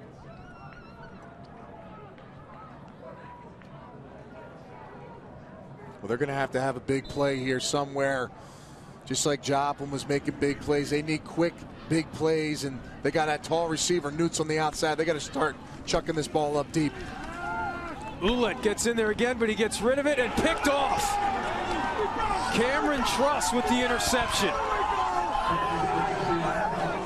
And with 5:42 left to play, that should do it. Flag late on the play. Second turnover of the game. Cameron Truss, I'll tell you, 4-year starter. He's the team's best. After the play, personal foul on the offense, number 50, 15-yard penalty, first down, Bowling Green. Obvious frustrations there from Buffalo. But you see Cameron Truss here, he reads the quarterback all the way, short throw, comes right up, makes the big interception. Like I said, a 4-year starter, Eamon. I mean, you want to talk about a veteran, a guy that's led this program, a guy that was sitting in the back of the halls as a freshman. And Coach Clausen said, listen, son, we're going to put you out there in the fire early in your career. And by the time you're a senior, you're going to have a chance to play in the MAC championship game. Really incredible what he's done, Coach Clausen, of building this program with the youth that he's brought in.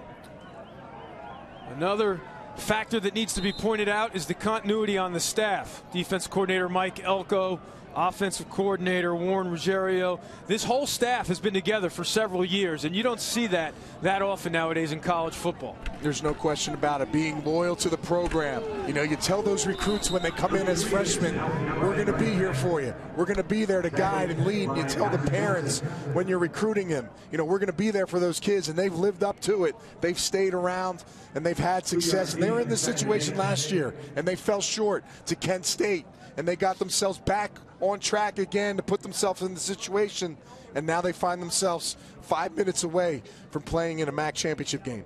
Coach Clausen said, I really didn't need to harp on that. These guys knew the similarities between this year and last year. I reminded them at the beginning of the month, and that was about it. I'd say the message got through. Pretty effective reminder, the way they have dominated play here in November.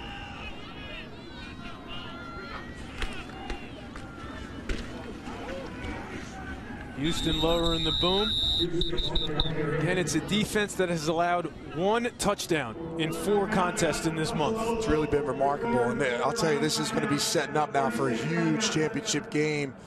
Jordan Lynch, like we spoke about, this is going to be the best offense versus the conference's best defense. Should be a good game. 4:48 left to play here. Bowling Green moving closer and closer to Detroit. Let's check in with Dari in the studio. Hey guys, how about this? Sam Warning in Minnesota about to take on Wisconsin. Well, what's the significance of this besides being a top 15 game It is the first hockey game in Big Ten Conference history. The first in Big Ten Conference history. Conference just got fired up this year. So this is history in the making coming up on ESPNU, guys. All right, Dari, looking forward to that. College hockey history being made as the Big Ten goes all in on hockey. Next year, the conference will go all in on lacrosse. Looking forward to that. But right now, the Bowling Green Falcons, they can mentally, I think, start to think about Detroit and Northern Illinois now with 4:48 left to play. And Buffalo will have another game left to play at 8-3, but it will not be in Detroit for the MAC championship, it appears right now. Johnson keeps it himself. Good play by Okoye Houston to disrupt that and bring them down. And let's give credit to Jeff Quinn and his team and what they've been able to do. They've fought all year, and they've had a successful season. A lot of seniors on this team, loaded up defense. Again, building the program. You know, the futures are bright at the quarterback position for both of these teams. Obviously, they're going to be around Licata and, of course, Matt Johnson, who's really had a great game today for Bowling Green. So as those seniors and juniors get older, seniors leave, they're just producing more talent and depth for this for these two young football teams. So Dave Clausen will let the clock run down to 1, then take a timeout. And then you decide if he looks for 3 more points or he just wants to run some time off the clock. 30-second timeout. You know, unfortunately, I guess if you're a Bowling Green fan, on the flip side of this, you know after this year, with the success Dave Clausen has had at now 3 different stops, your name's going to be mentioned for quote-unquote bigger jobs. It's going to be out there. Yeah, there's no question about it. I mean, listen, he's earned his stripes, and that's what happens in this business. You know, I see it all the time when I was playing in college, playing at the college NFL level. Coaches are trying to grow and get a big job, bigger opportunity. But right now, it's all about Bowling Green. You know, he's done a great job leading this team, and for at least this year, Eamon, you know, he's going to be proud of what he's done, his players have done, and continue to, you know, be the coach for this team. One of his side jobs when he was getting his coaching career started at Albany, he worked at a Catholic elementary school in Albany, and his job was to tire out the 4-year-olds and the 5-year-olds, so he invented a game called Crazy, where they ran around as fast as they could, and when he yelled crazy, they had to stop. And it was very effective. The nuns at the Catholic school were very happy to have some worn-out young students. Now Green adds to his total, the 3-yard gain. So the Bowling Green defense back out there. Ouellette, Lynch. They've been all over the place. And again, allowing just 1 touchdown. And you take a look at the last 3 games against Ohio, Eastern Michigan, and now Buffalo. That's impressive right there. You look at that, 65 yards total yards last week, and then obviously today.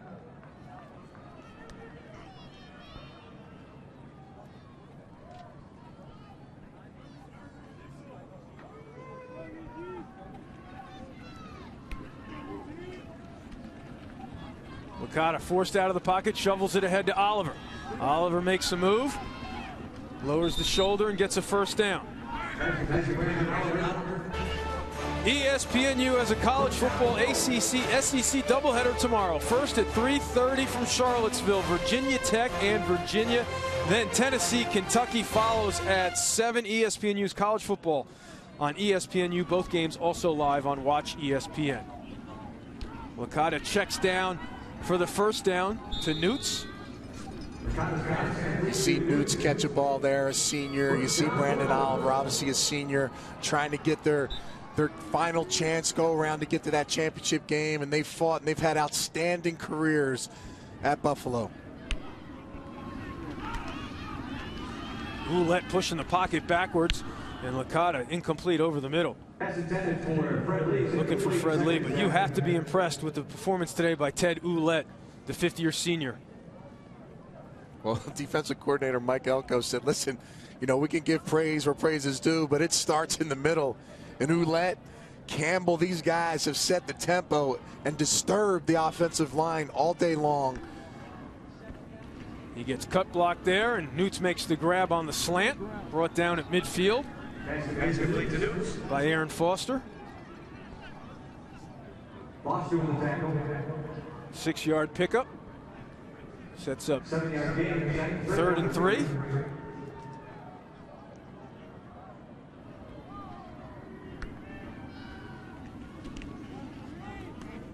And that's incomplete. No flags, good coverage. Looking for Jimmy Gordon. Make it Shrek. Rylan Ward. You know, I'm really impressed with the defense. You know, you talk about just rushing for their 2 defensive tackles. You talk about the tackling ability of their linebackers and the coverage in the back end, the experience. We said 136 total starts for their 4 starting DBs. That's impressive. You can trust guys like that in the second half of the year. Licata dumps it off to Oliver, who cannot make the grab. So Bowling Green gets another stop on 4th down. Good coverage from DJ Lynch. And before Bowling Green takes the field to run out the clock, let's check in with Dari in the studio. All right, guys, we head to the ice, which actually may be warmer than where you guys are right now in Buffalo. Adam Wilcox in Minnesota, #1 in all the land, getting ready for Wisconsin in the first Big Ten Conference hockey game ever, guys. Love how Dari in that warm, toasty studio points out the beautiful conditions here in Buffalo, but it has been a great game for Bowling Green to go on the road and clinch the MAC East division title. Coaches starting to sense it and put this one in the win column, and now they'll enjoy this for what, 24 hours? Is that the rule before they start thinking about Jordan Lynch? Yeah, you definitely get that 24-hour rule, and they'll use every minute of it to enjoy it. I don't know. I think they'll start looking at Northern Illinois cut-ups on that bus ride home. They're going to have plenty of time, right? Well, the coaches will. The players are going to use that time. I know that. It's well-deserved. You know, you talk about seniors on this team. You come in as a freshman, and you have goals. You want to go in, and you want to be a starter as a player, and then you come in, and you just get that starting role, and you want to be a leader, and then you want to lead the team and take it to the next level. And it's been a great team year, especially on defense for Bowling Green. And offensively, they've done a great job today. You look at 452 total yards, outstanding job, and it started at the quarterback position. Matt Johnson really came to play in the second half and really was the difference. Yeah, and just the 1 field goal in the first half, then Johnson, that 56-yard run from his own 7, and then Houston, here he goes again, and he loses it. Buffalo recovers, so the defense going to have to go back out there. Derek Brim didn't give up on the play, forcing the fumble. Well, you know, the 265-pound back isn't used to seeing daylight like this. He's got to secure that football. And there's no one better really forcing fumbles than this Buffalo defense. Unfortunately, it comes a little too late in this game for really to make a difference. But, again, an opportunity there for William Houston to really cap this game off. So Licata and the Bulls offense back out there with 1:38 to play. Again, college hockey coming up next here on ESPNU. Wisconsin against Minnesota. This is caught by Boise Ross. Surges forward for a first down. Gain of 13. First down, Bulls.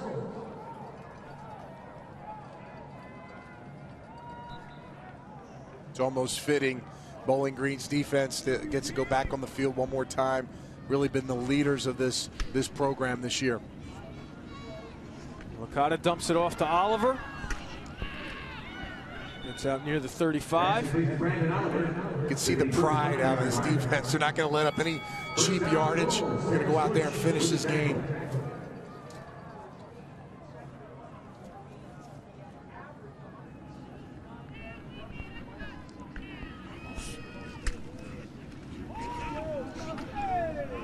Here's Lee with the catch. He pays the price as the helmet comes off.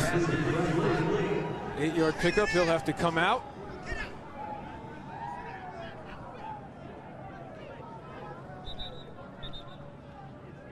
Tough defense. I mean, they just continue to play with less than a minute left as this clock ticks down.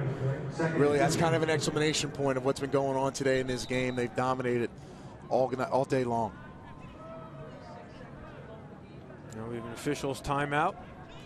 What's going to be their biggest challenge next week? I mean, we keep saying Jordan Lynch. It's obviously more than a one-man team for Northern Illinois. Well, it is, and when you have helmet off under a minute results in a 10-second runoff. Please reset the game clock to 40 seconds. Start under my signal. Like you said, when you talked about Jordan Lynch, he's so versatile, and when he can rush the ball like he can, it really, adds to those deep pass plays that can happen against Bowling Green, and that's the one thing they haven't done. They haven't peaked all season, so that's going to be key. Can they be disciplined in their assignment and not give up the big play down the field? But they will have their hands full with Jordan Lynch and Northern Illinois. Lynch with the tackle.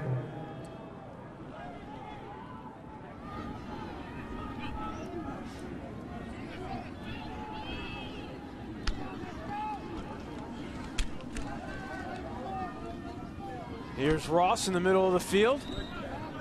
And there it is, the Gatorade bath for Coach Clausen.